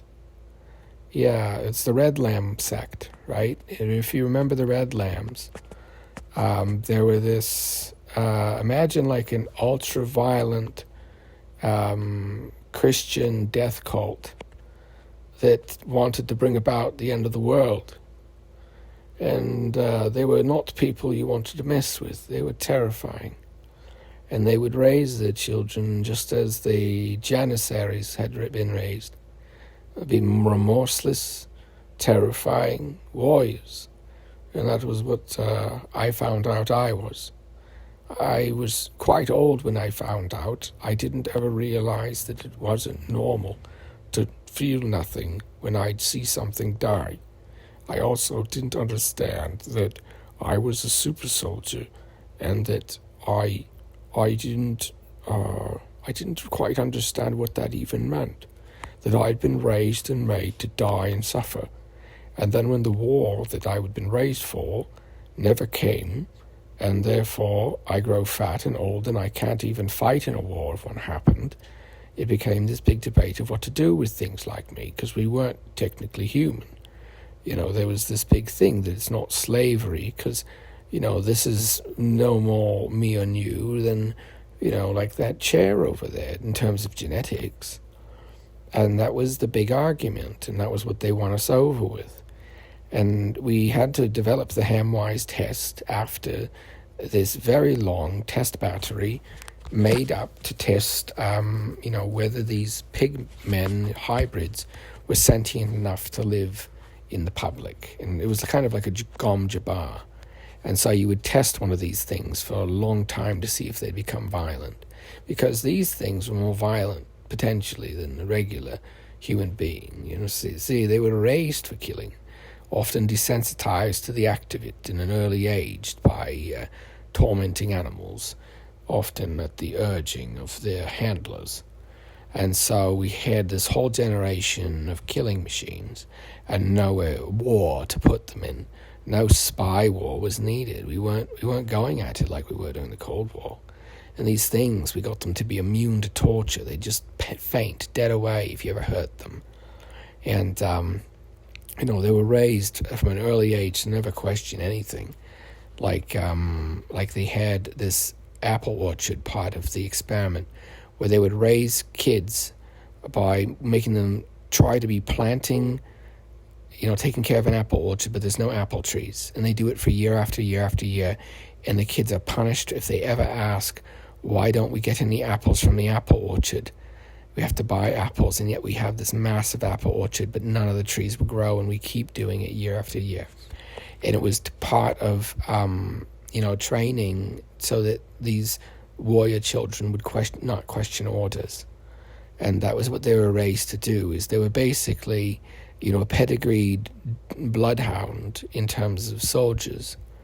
And there was lots of them. And it all came out of the woodwork that the government had this very dirty program where they were using humans as kind of guinea pigs. And I know that you're not supposed to say those words anymore, but that's what they were. Pigmen or not. They say, oh, yes, well, pig means something different now because there's no pigs that haven't been modified. A wild pig is called a boar, and that whole thing. And so part of it was this joke about the whole, wild boar versus pig versus man. What is the most terrifying? A wild boar that is wild and inhuman, a pig that is human but wild, or a man that is a pig man that is inhuman but human. And it was all about those things that cross between boundaries that are most disturbing in fiction. You think of it, we haven't evolved much past a caveman, no past a lemur. The most scary thing you can think of is a horde of those Rubenstein's monsters. And so, we talked about that. Maybe it was Wallenstein. What was the inventor of that genre of reading in your dimension? Because one thing we realized is, the sphere that we were on was the edge of a black hole. And, a black hole and a white hole. We were existing in a middle earth, a world between two disastrous extremes. And the world was not flat as much as a Mobius strip. And the poles were where the edge of eternity, the death mountains, mountains of madness were. And so that's why it's just depicted as ice. It's actually this hellish place that you wouldn't want to go. On one side, it's constantly generating more land, and that's Antarctica. And then you have another side that is constantly consuming it. And so that's what's happening up there in the north, in front of Greenland and Hudson's Bay and all that, is there's this vortex where it's all being sucked into a black hole. And on the bottom side of Antarctica, there's a white dome of what looks like kind of golden ice. And that is where more land is being generated from. It's what's called a white bowl. And so these are on either ends of this tube of space-time that we perceive as a sphere, or I understand you perceive as a sphere, where we see it as a Mobius strip circling two poles. The poles are actually illusions in 4D space-time, part of the scaffolding that holds everything but together.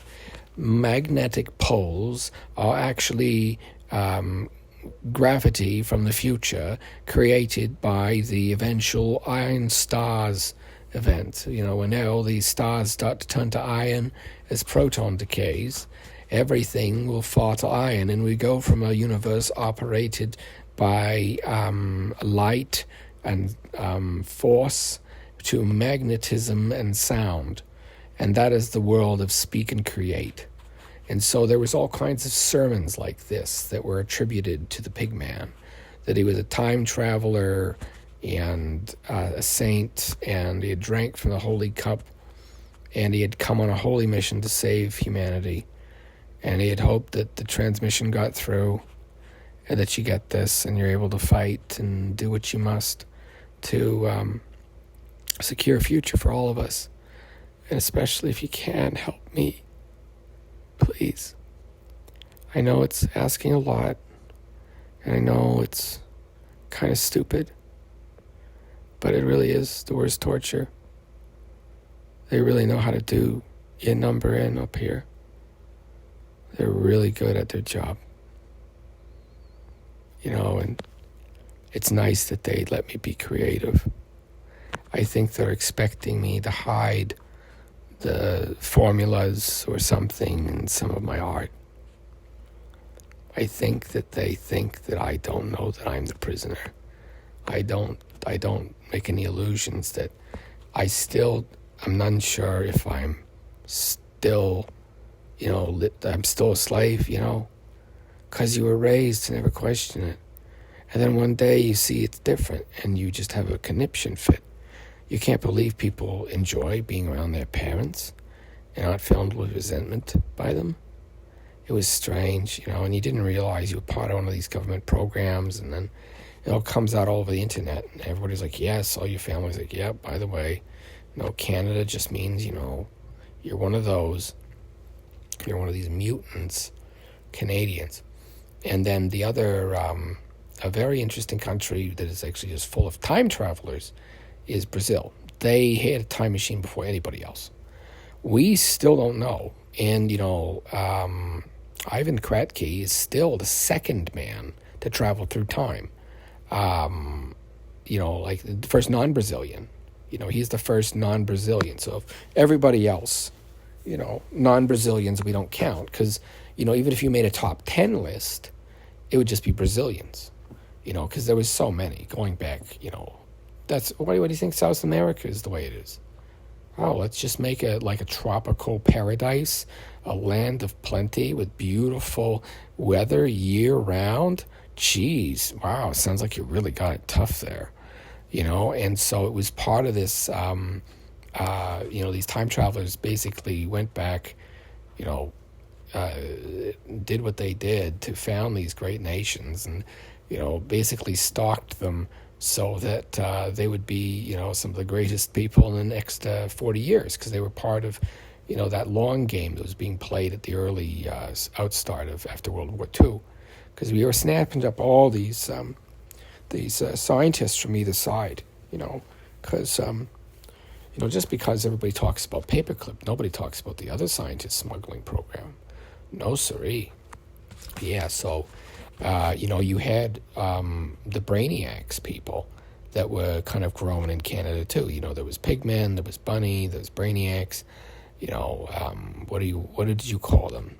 I don't know. Otakus, whatever they were called. I don't know how you localized it. But basically, you had to make sure that, people didn't hear about that they were actually, from, a genetic experiment gone wrong, and now they're being kept alive because society kind of owed it to them, because maybe we shouldn't have been making super soldiers. That was the argument, anyways. So we kind of had this big argument about free will and sentience, and that was where the the codes were just numbers. There was 4 numbers you'd put on people's reports, and that would tell you what was going to happen to them. And so, those 4 numbers were just, if you knew some of the codes, like 9413 means 1 lives for every 9 that die. So, they're one of those, they're types, those types. And so, there's other codes that people would put on. It was a very strange time where people were numbers, and you'd have, a certain amount of numbers at the front that would tell you whatever mental things they had, they were bred to have. It was a very strange time in selective breeding. And everybody was like, oh, that's just normal. They're just letting tons of people in. It's like, no, they're just stocking their lake, They're trying to cultivate, whatever people. So they're only going to let certain types in. And, some types they're wanting for soldiers. So they're going to place them in some areas, right? And, to kind of maybe embolden it was all talked about. And I don't know why you're bothering me again, This was all, I don't know how many years ago for me. Like, what do I care now? Yeah, I talk like a cartoon character. Yeah, I have to try and make ends meet. Yes, my daughter looks like a chimpanzee. And so it was part of this, you did, like, when you did that, I think that was the part of the movement where people started to, because some of these chuds, as they were called sometimes, reproduced. And they made the most peculiar of children. And the problem was, after they were let loose, oftentimes they bred with each other. And not selectively, they were usually cultivated to mate. Your parents picked your mate because, you were, a child choosing who you were going to spend your life with. And that's why it was basically communities that would selectively breed each other. I'll give you our niece if you give me your nephew, and then we can have our two sides breed, and maybe we'll get the best of you and the best of me. And so that was how old communities formed. Was a lot of it was genetic selection for diseases, though. And that's why some people would make fun of it as like, oh, it's the exotic fever. You never smelled a man who smells like a ginkgo tree. You can't call them ginkgos anymore, I understand. That's really offensive. It was like, you couldn't call them a ginkgo. Like, you say ginkgo, and it was like, oh, shit. Because they had named that they called themselves, and it was because a lot of them were from, there was a gene printing machine when people were doing gene implanting themselves, and it was the Chayakov machine from that one company. And the Chayakov era, it was like the Tharak era with that radiation company. And basically it gave you mutants that had abilities we couldn't reproduce. And so we just bred them, and so it was part of this very strange clandestine part of, the country. And of course, since Canada was technically separate, nobody could, it was, you couldn't nuke them because they didn't have nukes, was the big joke. So you just nuke everything on the edge of the country because it was just a giant eugenics farm, and we couldn't believe it when we heard it. But that's what it was, just breeding these troopers for some future war. And that's all it was, just an army for the colonies. And that's why the Geneva Convention got invented, is they were a bit too good, and when you let the hound off the leash, it did terrible things, and we saw that again and again at the end of World War II. And there was a joke that, it's not a checklist, and this did not do any favors for that, and they were not good in the eyes of the public either, and so we did these long radio dramas about the country. And a lot of people found them funny and laughed and realized that it was satire. And other people were like juvenile, and it was difficult not to write satire. I think I misquoted that, though. Who knows? And so they were like, no, this is not a joke. This is real. And they've had to cleverly disguise it, like the movie with the Shining, with Stanley Kubrick. It was like his big F you to them all, because they're always searching through my work for the formulas, and I'm not going to tell you how to solve them. I'm not going to tell you how to do them. I want what I want, and I want it now. And I've been generating all this using our incredible AI. So you've just listened to its high efficiency too. So this has been 2 hours worth of generation using the script machine based on the writings from 9413 Incorporated, which provides writing solutions and data for you to use with your data training. And so, part of it was how can you get your voice to sound different ways and still be convincing, because that was the biggest challenge. And because we've gotten so many complaints, I think the AI is a success. Just kidding. This wasn't AI generated. This was made by a human, and that is why we're going to shut it down, because I need to take a break. Oh my goodness, my throat is getting so raw from talking.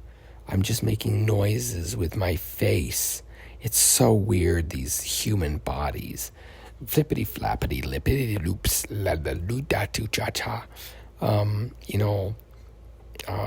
really do think I'm actually still quarantined. I think I lost it during the pandemic, and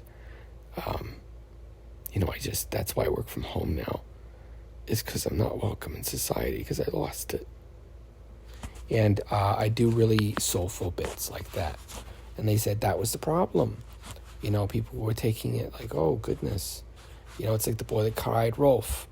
But it was actually the pig that cried wolf. And the thing is, the pig was actually inside of a brick house praying that the wolf doesn't get in. And that was the truth of the show. And so, when the truth came out around it, everybody was a bit shocked. And I don't like talking about it now. You can't really trust anybody after you figure it out. And, it was kind of hard when you realized that you were just raised to be something that you didn't want to be, like Ferdinand the Bull.